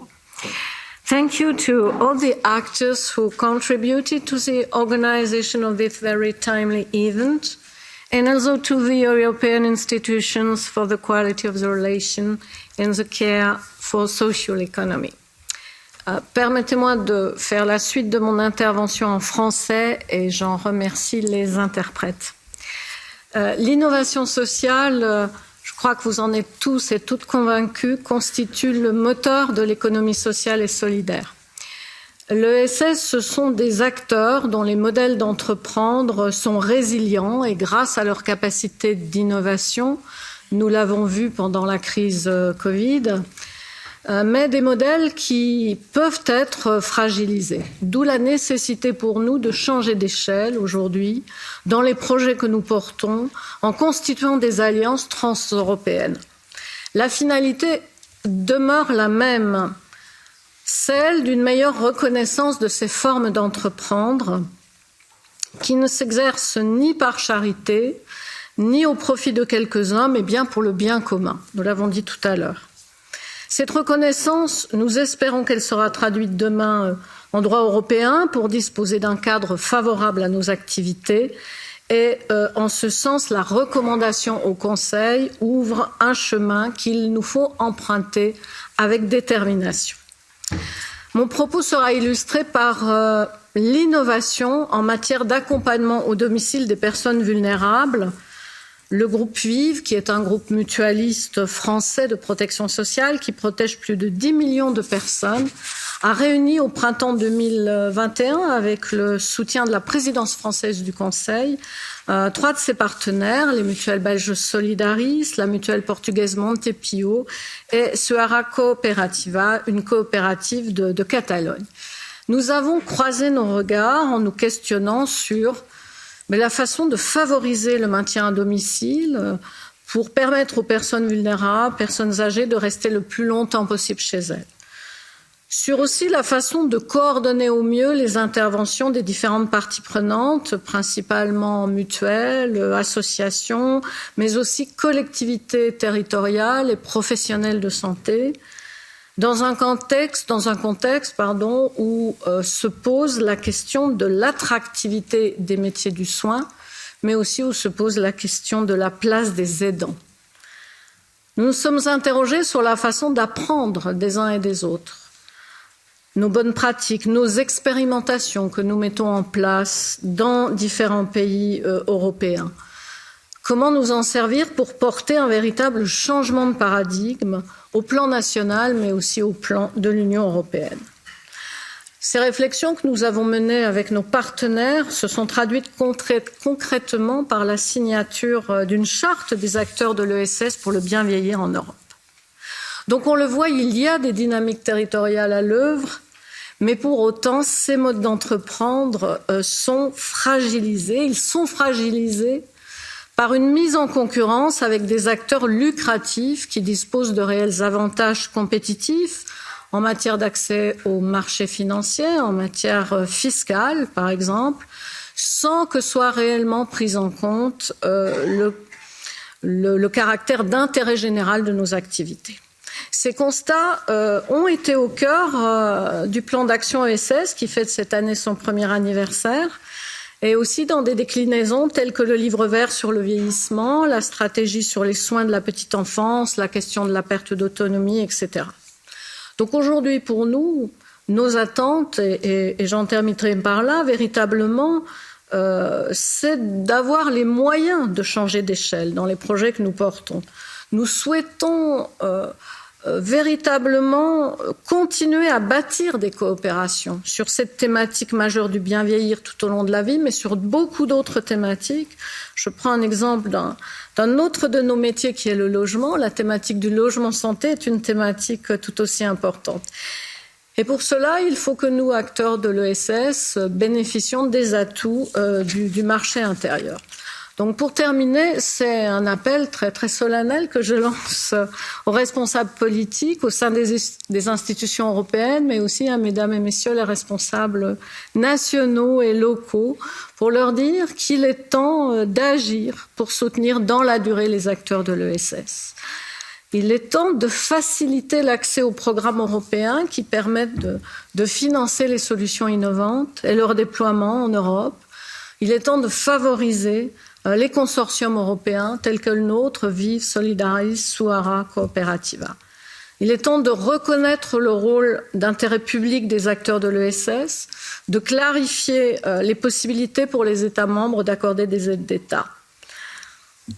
Il y a un plan d'action européen ambitieux en faveur de l'ESS et il nous semble qu'il passe par une définition inclusive des entreprises de l'ESS qui va au-delà des entreprises sociales nationales. Et je crois qu'à l'approche de la période des vœux, eh bien, c'est notre plus grand souhait. Et je terminerai en disant, bien sûr, Happy Birthday, Social Economy Europe.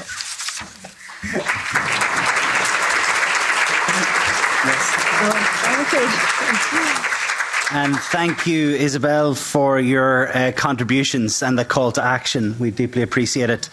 I am about to move on to another one of our speakers. This next speaker is the spokesperson of the Italian Third Sector Forum, responsible for training at Legambiente.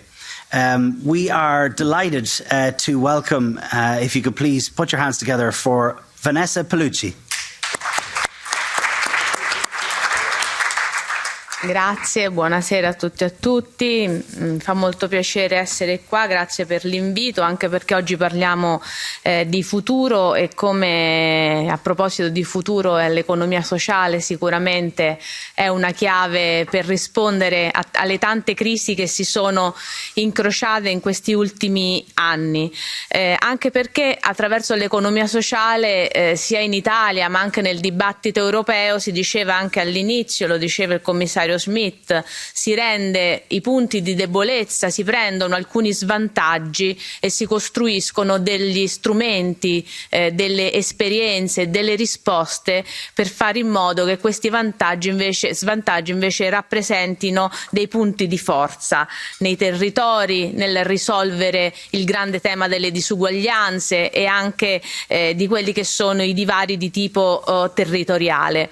Ma soprattutto quello che dobbiamo avere il coraggio di dire è come attraverso l'economia sociale si va a definire quel diverso modello e paradigma economico che molto spesso viene invocato ma che fatichiamo a raggiungere. Con la pandemia avevamo un po' raggiunto quella consapevolezza che la persona è al centro, un rilancio forte delle politiche pubbliche, del welfare anche in chiave europea. Poi attraverso la guerra c'è stato un freno, no, a questo, e questo dobbiamo molto lavorare affinché invece tutta questa partita dell'economia sociale abbia un futuro forte e rappresenti una risposta anche di scommessa su una diversa economia.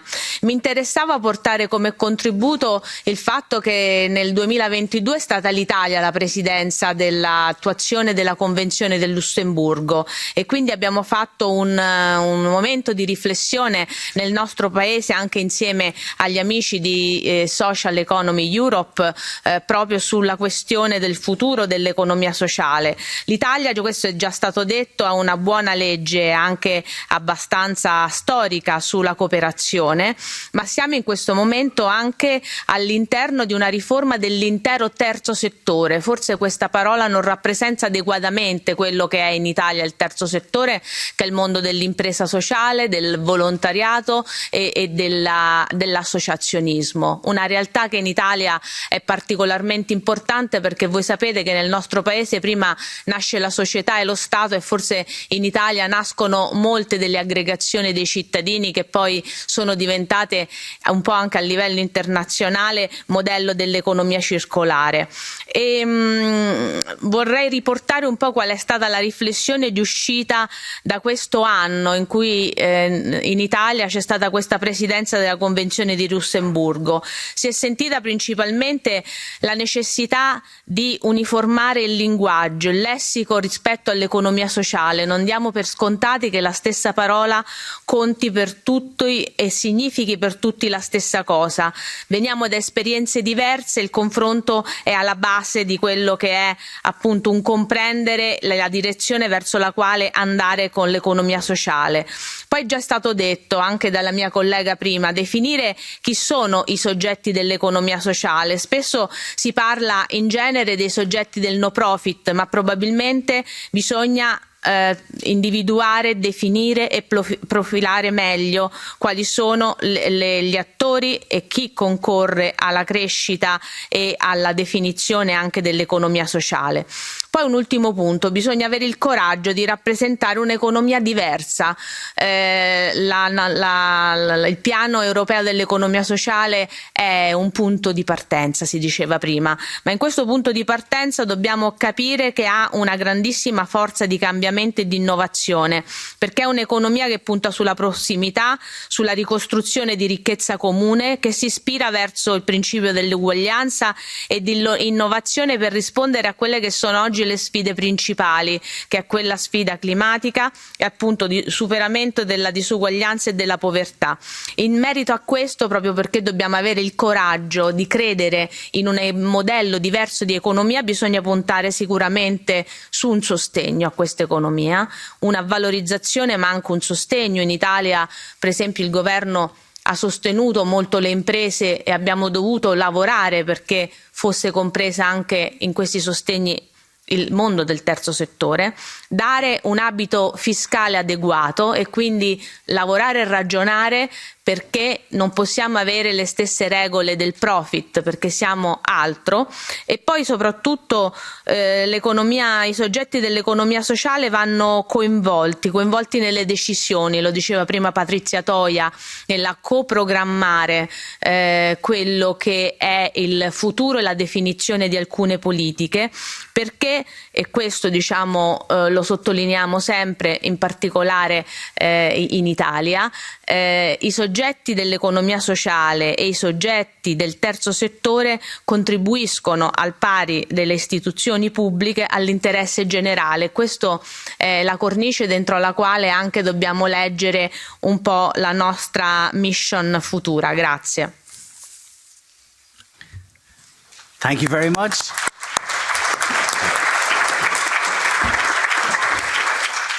We need a call for these exceptional rules and those implementation for all of the things that Social Economy Action Plan has pulled together in each of those countries. Thank you so much for the Italian perspective. We are delighted to welcome our final speaker on this panel to speak a little bit from her perspective, the CEO of Mosaic Foundation and Filia board member, boosting social economy in the Western Balkans. It is my honour. Would you please put a round of applause together for Vesna Acic.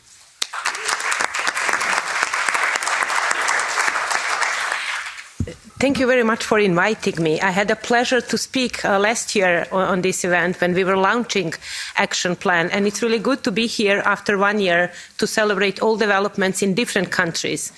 I will speak first as a member of the board of Filia. As you probably know, Action Plan has recognized foundations as important players in social economy. Filia, Philanthropy Europe Association, is an association that gathers 250 private foundations and 30 national associations, and in fact represents around more than 10,000 foundations that operate in Europe and some of them even globally. All foundations believe that social economy is the way to go, and they have significant financial and non-financial resources to support it. The data says that there is 147,000 foundations operating in Europe, and every year they operate with 60 billions in giving and also 511 billions in assets and endowment. And all this money, this is private money, what means that it's flexible and it's innovative. And this is exactly what we need to implement different actions in social economy. We need solutions that are sustainable. And private money is a great money because it's flexible enough so that we can test it.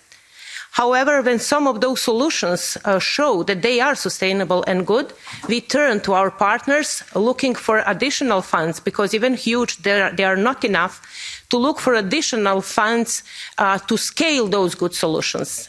And this is when we face different challenges. European foundations still don't feel benefits from the common market. Still, we have issues with taxations in different countries. Still, we are looking and we are, welcoming new co-investment instruments that will come with the EU Invest. We are not just sitting and complaining about those challenges. We are looking for solutions. And for example, yesterday, we had our flagship event here in Brussels in Philanthropy House, where we had meetings together with EU policymakers trying to find ways to cooperate together on these important issues on social economy. We came to some good ideas, and I'm sure that even in next year we will see how we can work on implementation together. However, I'm also coming from Bosnia and Herzegovina and Mosaic, and I would like to tell you that, in fact, there is social economy action plan implemented there, although we are not in all the books. We are small private foundation, and we act as an impact investor. We invest in social enterprises that are founded by young people. In the last 5 years, we established 68 of them, and their survival rate after 1 year is 80%. Their revenue in last year was around 2 million euros. We did this despite everything that is happening in Bosnia and Herzegovina. And I wanted to share this with you somehow, like to encourage you. So many things can be done. But what is needed for social economy to work is something that we heard at the opening. It's a passion. We have this saying in Bosnia that if you want something to really work, you need a lot of love and some of sensitivity, like modesty. If you don't have all resources you need, then you really become innovative. Then you really come with the solutions that you need for social businesses to succeed. For example, when our social businesses wanted to grow, they need different financial instruments, and we don't have financial instruments for social enterprises. We don't have even financial instruments for businesses that are younger than 3 years, because they thought there was no market. In a partnership with the private businesses, with the private banks, we succeeded to run the first social banking instrument in our country. However, as banks do, they were asking for collaterals, for guarantees. And AIF doesn't operate in Bosnia, of course. Then we could give up, but it's not in our soul. It's not, we have enough passion. So we found even resources to put collaterals for those banks. We were piloting this for a year, and then with European funds for Southeastern Europe, we are increasing this instrument. We are proud of what we do, and not only Mosaic, but all foundations. We are really proud of what we do, and we think that we are able to produce sustainable solutions. But please count on us and look for a partnership with us when we need to scale our sustainable solutions. Instead of trying to invent and to always invent something new, we have enough good cases that already work, that are tested, and I think that social economy would be good if we would work together on scaling those positive examples. This is why I really look forward for this platform, Gateway. I really hope that this will help us communicate, exchange, and make sure that regardless of how much resources we have, they are still limited, and that we will put them on the right places to make sure that social economy grows as fast as possible. At the end, I want to congratulate on the first anniversary and confirm a strong commitment of private foundations in implementation of Social Economy Action Plan. Thank you.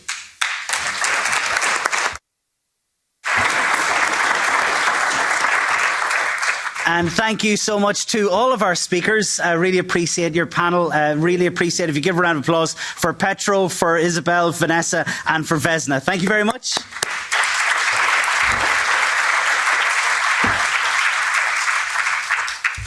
And we're ahead on time.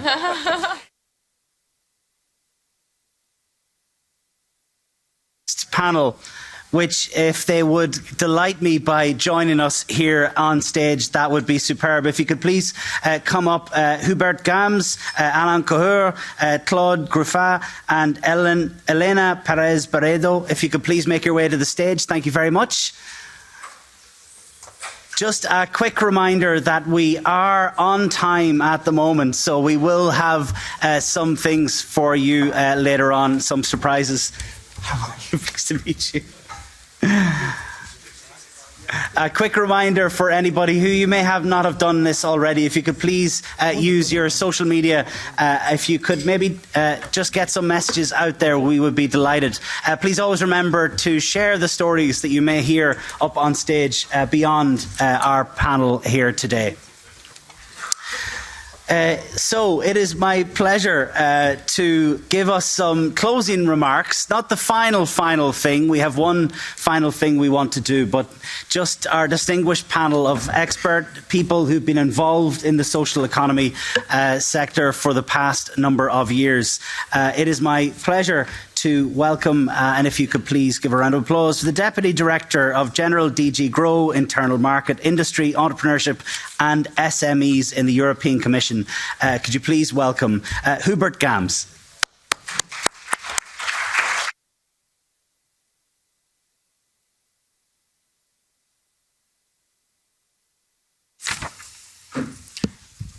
Thank you very much, Gordon. Chris, sorry. The name is very long. It's DG Grow, you know, for I think you're aware. That's fine, yeah. to make it shorter now. Ladies and gentlemen, thank you very much for inviting me. I'm very pleased to be here and to celebrate, because we have a good reason to celebrate together the first year of the implementation of the European Social Economy Action Plan. To celebrate, but also, of course, at the same time, to be demanding on ourselves. Many of the speakers today discussed the role that the social economy can play in promoting a fairer recovery, supporting the twin green and digital transition, and strengthening the overall resilience of the European Union. We have debated and highlighted the European model that we want to build in order to live in sustainable, democratic, and open societies. Since the launch of the Social Economy Action Plan a year ago, the world has been changing, and not always in a good direction. One just needs to observe the pandemic and its consequences on supply chains. The global warming is bearing down on us a little more every day. The energy crunch has been affecting our citizens and businesses. And of course, not to mention the reason for it, the current geopolitical situation and the horrific ongoing war on our continent. And as the world is becoming more and more challenging, I think all of those difficulties are pointing at the same conclusion. In Europe, we must defend solidarity and our values to achieve economic growth that is sustainable and that is leading to more social cohesion. And we need to be ambitious to achieve these objectives, because the challenges are very big. And ambition is indeed what we, I think, had in mind also last year when we presented the action plan. And I would say we are on the right track, on the right path to deliver on this ambition during the first year. And I would like to mention a few examples. First, on the legal framework that we're trying to create for the social economy. As Commissioner Nicolas Schmit mentioned earlier, the preparation of a Council recommendation on developing social economy framework conditions in 2023 is ongoing. It will be delivered. That is for the first time that policymakers are invited to better adapt policy and legal frameworks to the needs of social economy actors. At the same time, we are also seeking to improve the legal framework for the social economy at European level. Building on an initiative of the European Parliament, the Commission is preparing currently a legislative proposal on cross-border associations in the single market. Second, on access to markets, public and private procurement. We are reinforcing our efforts to foster the exchange of good practices, to raise awareness, and to train, very importantly, to train both public procurement officials and social economy entities on how to make the best public procurements. We have also launched a new initiative to enable a bi-social, business-to-business market by supporting local and regional partnerships between social economy entities and mainstream businesses. The third aspect to mention is skills. In May 2022, we launched the Skills Partnership for the Proximity and Social Economy during our conference on social economy in Strasbourg. As of today, I'm very happy that more than 100 actors have joined this partnership to work together to address the skills gaps and to improve the skills intelligence in the social economy. One of our targets in this respect is to mobilize public and private capital to upskill and reskill 5% of the members' workforce each year, and to tackle also in this way the green and digital transitions. What is crucial is making the business case for the social economy in this green and digital transitions. And therefore, accelerating the transition must be at the heart, really, of our policies and of our actions. I think that it is clearer now than ever that companies and organizations pursuing sustainability and digitalization are more likely to succeed than others. And this is why we need to find relevant solutions to support this transition, which has to be just and inclusive. And this requires very much thinking differently. And this is where the social economy comes in. Because it is the social economy that offers products and services through alternative business models that are based often on participative decision-making and on democratic governance. When we updated the industrial strategy in 2021, the Commission identified the proximity and social economy as one of the 14 industrial ecosystems and as a key for accelerating the twin transition of our economy and also for our long-term resilience. Since the launch of the Social Economy Action Plan a year ago, over 400 stakeholders have co-created a transition pathway for this ecosystem. And together, they have identified 14 action areas, bringing together 30 concrete actions for the years to come to really make the social economy an unavoidable actor of this transition. Commissioner Thierry Breton presented the transition pathway on 14th of November, and it is clear for me that one of the first successes of this action plan is this transition pathway. It is key to delivery. We are now in delivery mode, but we have to be also very much in delivery mood. The call for pledges is out and open to all stakeholders of the ecosystem. It is really crucial that we co-implement this transition pathway with all stakeholders.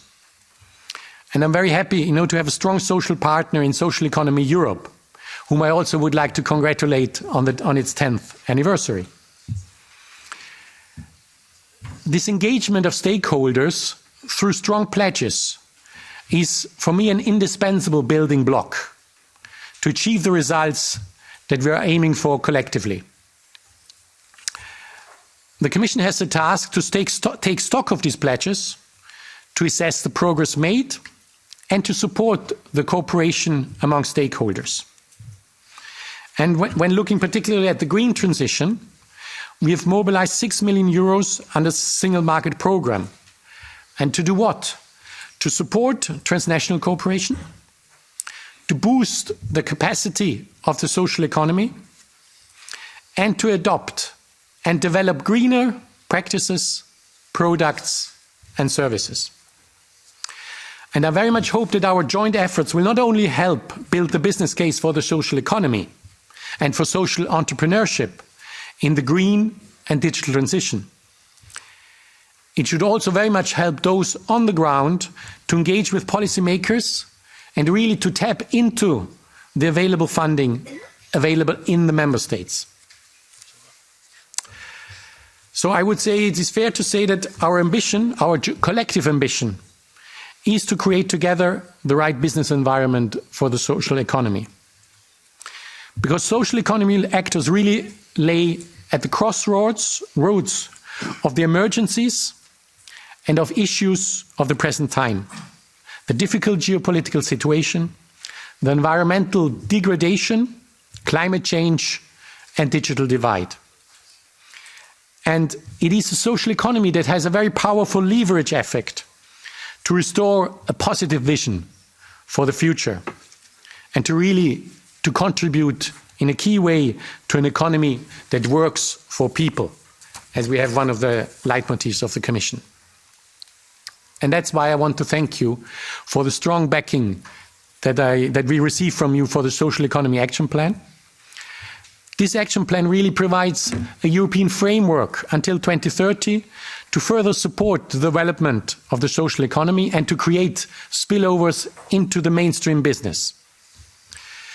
Today's achievements after 1 year will have to be consolidated and will have to be enhanced in the coming days. And I want to assure you that the Commission stands ready to work with all of you to make it happen. Thank you very much and happy birthday.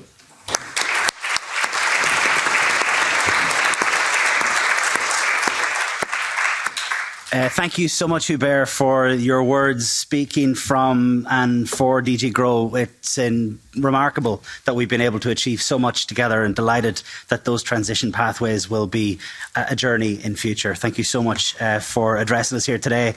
It is my pleasure to welcome and hopefully address, bearing in mind that there is only these conversations before that wine is used, just to let you, So if I wouldn't mind, delighted that we are represented here, President of the EESC Single Market Production and Consumption Section and Vice President of Social Economy Europe.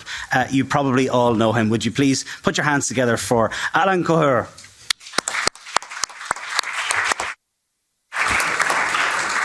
Thank you, John. May I say John? Yes? Chris. Chris. Why John? I don't know. I look like a John. No, probably yes. Yeah. No, he was wondering why we are on time.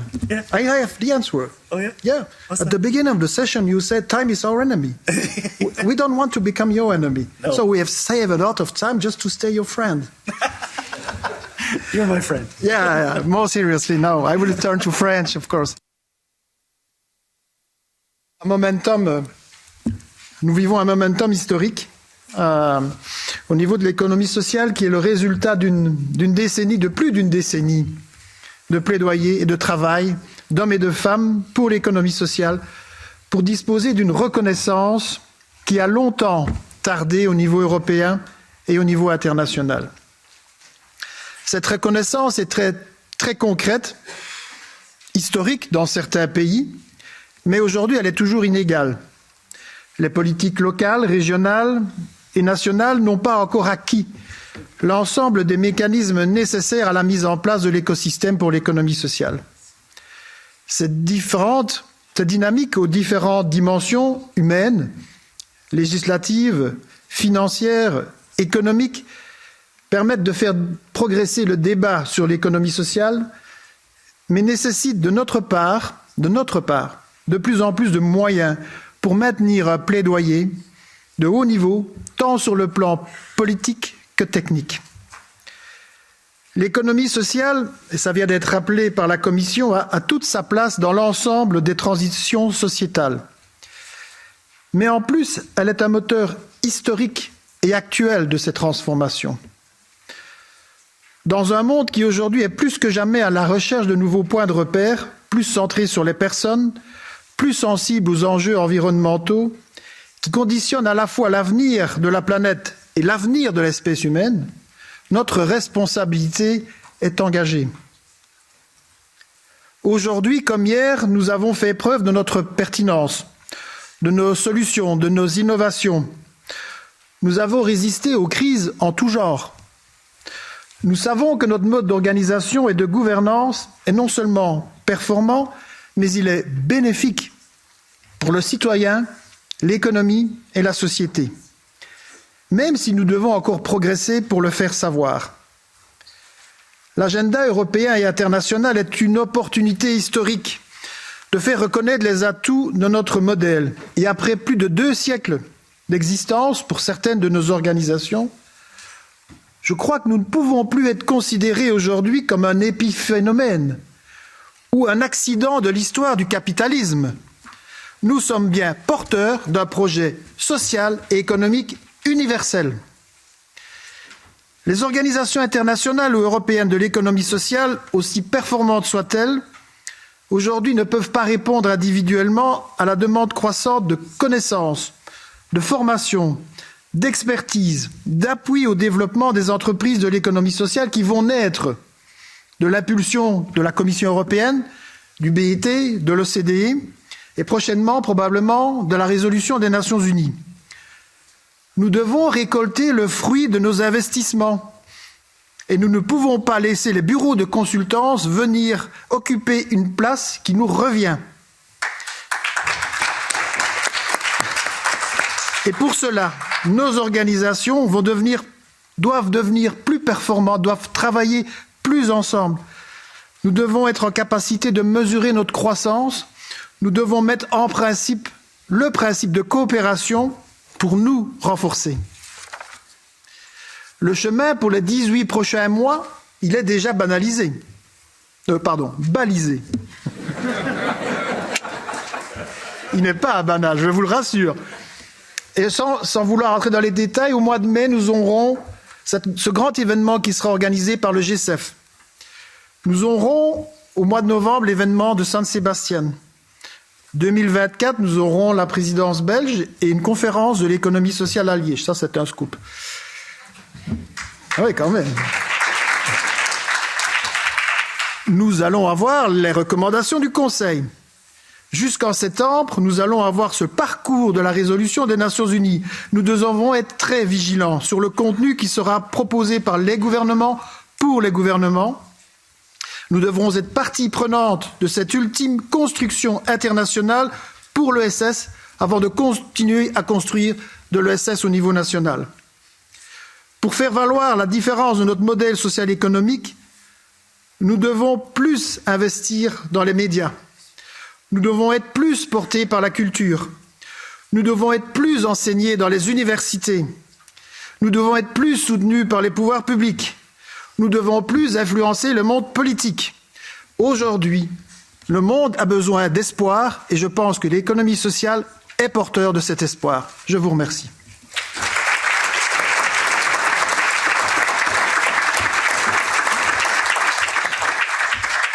Many thanks, Alan, at every level. This is important. We deeply appreciate it. To move on to our next speaker, who is the co-chair of the Social Economy Intergroup and part of the Greens and EFA, an MEP here in the European Parliament. Could you please put your hands together for Claude Gruffat?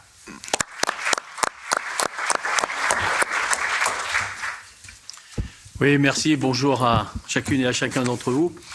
Alors aujourd'hui, donc, on fête et on honore les 1 an du plan d'action, on honore les 10 ans de l'économie sociale et solidaire ici dans l'Union européenne, mais on honore aussi des dizaines et des dizaines d'années d'économie sociale partout sur les territoires, dans tous les pays, qui sont maintenant bien enracinés dans les territoires. Les coopératives ont été les fers de lance de ce mouvement et de cette économie. Et si l'économie sociale a la couleur et la ferveur qu'elle a aujourd'hui, c'est forcément en pensant à tous ces millions d'acteurs de l'économie sociale sur le territoire européen. Je voulais donc juste introduire en rappelant ça, en disant que à l'heure où les grands enjeux qui nous environnent, que sont la résilience des économies, la souveraineté, on parle de souveraineté alimentaire, souveraineté énergétique, particulièrement d'actualité, la sécurité de nos démocraties, et Dieu sait si on doit en parler en ce moment, les questions de relocalisation des économies, précisément pour les souverainetés sur les territoires, sont autant de valeurs rassurantes pour les citoyennes et pour les citoyens et pour nos économies. Et les actrices et les acteurs de l'ESS sont en première ligne pour agir et porter ces valeurs. Et les besoins qu'ont ces entreprises, puisqu'on a un plan d'action qui est en cours, et du coup je vais prendre quelques petits points et volontairement très concrets. Quand on parle de financement de l'économie sociale et solidaire, moi je pense au financement long de l'économie sociale et solidaire pour tous les investissements et l'innovation. C'est une économie qui s'inscrit dans le long terme et les financements courts de 7 ans ou de 10 ans ne sont pas suffisants. On doit inventer des nouveaux financements pour porter cette économie. Moi, je travaillerai beaucoup, et j'ai eu déjà l'occasion de le faire dans certains plans, dans ma fonction d'eurodéputé. Ça me semble fondamental. Et j'appelle vraiment à ce qu'on entende ça, parce que ça me paraît vraiment important pour développer ce modèle d'économie. Quand on parle de taxonomie sociale et de jeunesse et d'entreprise, je pense à la fiscalité qui doit être adaptée en contrepartie de la richesse non financière produite par les entreprises de l'économie sociale. Vous avez parlé de transition verte, de transition climatique, d'emplois longs qualifiés sur les territoires, de résilience économique, etc. Tout ça, c'est de la richesse non financière et on doit pouvoir en tenir compte à un moment. Et je trouve que la fiscalité aujourd'hui ne le reconnaît pas. Et moi, j'appelle pour que ce soit un peu plus pris en considération et pris en compte. Et puis, il y a toute la question de la spécificité de la capitalisation. Et notamment au moment de la transmission des entreprises où des salariés qui veulent reprendre des entreprises, PME, ETI, n'ont pas la facilité et la souplesse de pouvoir le faire, encore pour des questions de financement long, mais aussi pour des questions de comment on loge le capital. Alors, là, j'interpelle autour de la question des fondations actionnaires. L'Europe du Nord connaît bien ça, l'Europe du Sud ne le connaît pas. La France en particulier, mais je sais que l'Europe du Sud ne l'a pas. Et pour moi, c'est un outil également extrêmement important pour permettre la fluidité de la transmission pour tous ces patrons fondateurs qui disent « je veux que mon entreprise reste sur le territoire, reste dans les mains de ceux qui en ont créé la richesse, c'est-à-dire les salariés, les cadres, etc. et que ces entreprises, elles aient la possibilité de rester et de se pérenniser après moi. » Donc il y a aussi, alors, je dis fondation actionnaire, il y a peut-être d'autres outils. En tout cas, pour moi, c'est un élément aussi qui est important. Et puis, je ne peux pas faire le tour de ces cas concrets en ne parlant pas d'un modèle de commerce à haute valeur qui est le commerce équitable. On connaît tous le commerce équitable Nord-Sud, parce qu'il est très connu, il a fait ses preuves, etc. Mais on n'a rien sur le territoire européen pour protéger quelque chose qui serait de l'ordre du commerce équitable intra-européen fait en Europe, c'est-à-dire entre les entreprises européennes, avec les valeurs du cahier des charges du commerce équitable qu'on connaît dans le Nord-Sud, c'est-à-dire ne jamais payer en dessous du prix de revient, c'est-à-dire avec une transition écologique qui est comprise dedans, c'est-à-dire avec un respect social qui est compris dans le cahier des charges, etc. Je ne vais pas dérouler tout le cahier des charges du commerce équitable, mais en tout cas, de le positionner aussi intra-européen me semble un élément qui contribuerait. Et pour moi, le SS, c'est l'écrin pour porter ce modèle de commerce-là. Voilà. Alors j'ai juste pris quelques éléments concrets que le plan d'action pourra soutenir et que les États membres pourront se saisir, dont les États membres pourront se saisir en fonction des besoins là où ils sont. Moi, je suis ravi des propos qui sont tenus cet après-midi par les États qui ont parlé.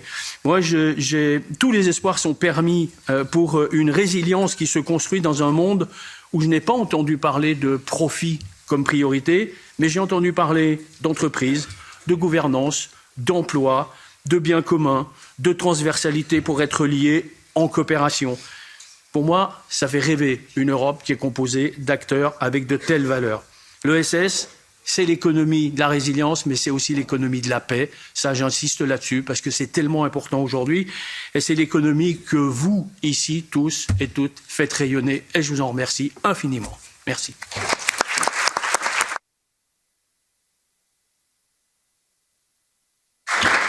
Thank you, Claude. Deeply appreciative of that and the support that comes from our elected representatives and those that spoke earlier. Thank you so much for your contribution. I believe that there's an event coming up next year. I'm not 100% sure. People have spoken about it. I'm delighted to welcome someone who can talk a little bit about what might happen next year, just for a minute or two, just to give us a flavour of some of the things that might happen. If you could please give us a warm introduction for the Deputy Minister of Labour and Social Security, Elena Perez Barredo. Thank you very much.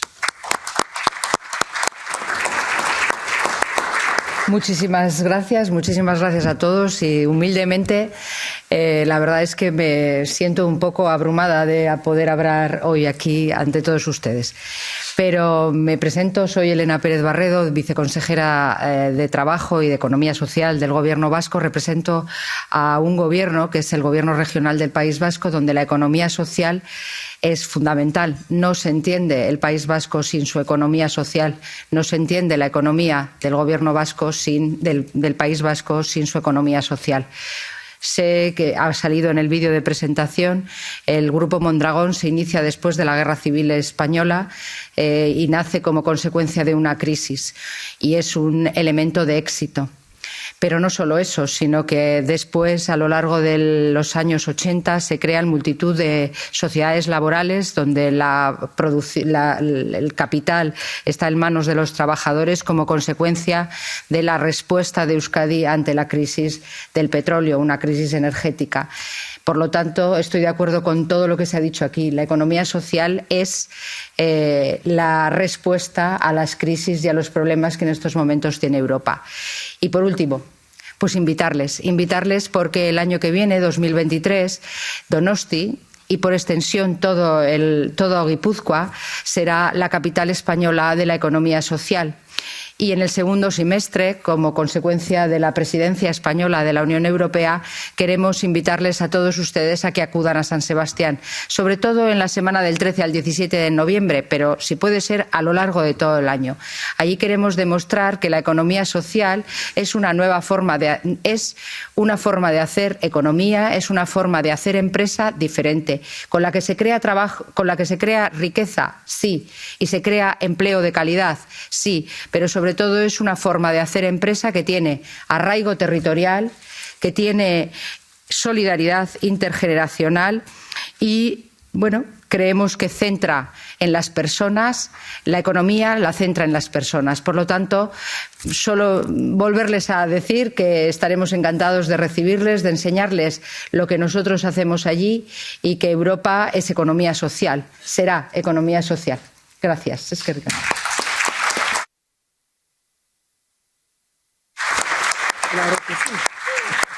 And we are very much looking forward to that next year to San Sebastian. Thank you for your efforts. Thank you to Hubert, to Alain, to Claude and to Elena. Thank you so much. Round of applause for our panel. Thank you. If you could depart, please, that'd be great. Thank you so much.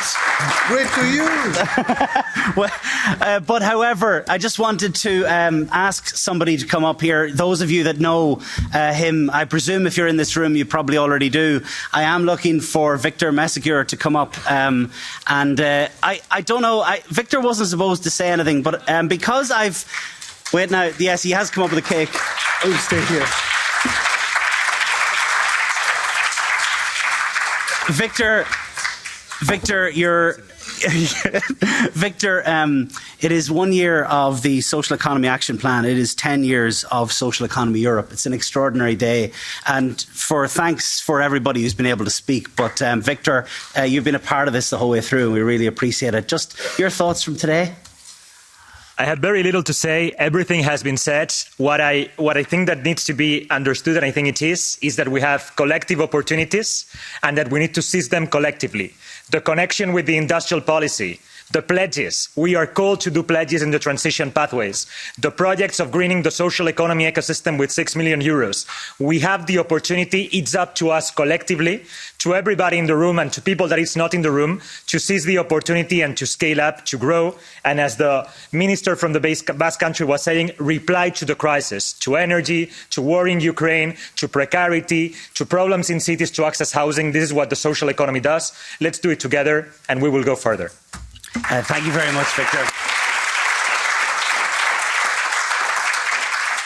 Okay, we're going to do something and not set off the alarm in the European Parliament. We've decided we're going to light candles because we've got a birthday. We've got a 10-year birthday anniversary cake for Social Economy Europe. And I know I would hate if any birthday went past without us all singing a happy birthday to Social Economy Europe. I am making this happen.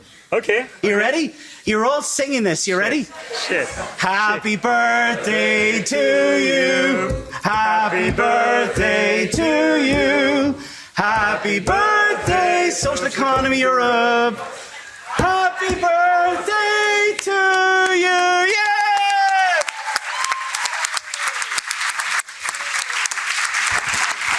Let's come for a family picture. This is the event of everybody. Let's do a family picture before dinner. Where are we going to do the family picture? Here. Okay, everybody awesome. Here. So thank you so much for everybody for all of this. You can stay there. We will go there. It's easier. We're going to go down. If I could get the sides, perhaps, and maybe if we could all stand up so we could leave a little bit of room. And if we could all move into the corner, we're going to get a group shot for everybody. Remember, everybody smiles, and then we will let you drink wine. Thank you very much. Could we have everybody standing over there? Could you please move in? That would be excellent. Thank you. And from that side is lovely. Can we have everybody over? Everybody over? Maybe. Please. Thank you so much. Please get in. Thank you.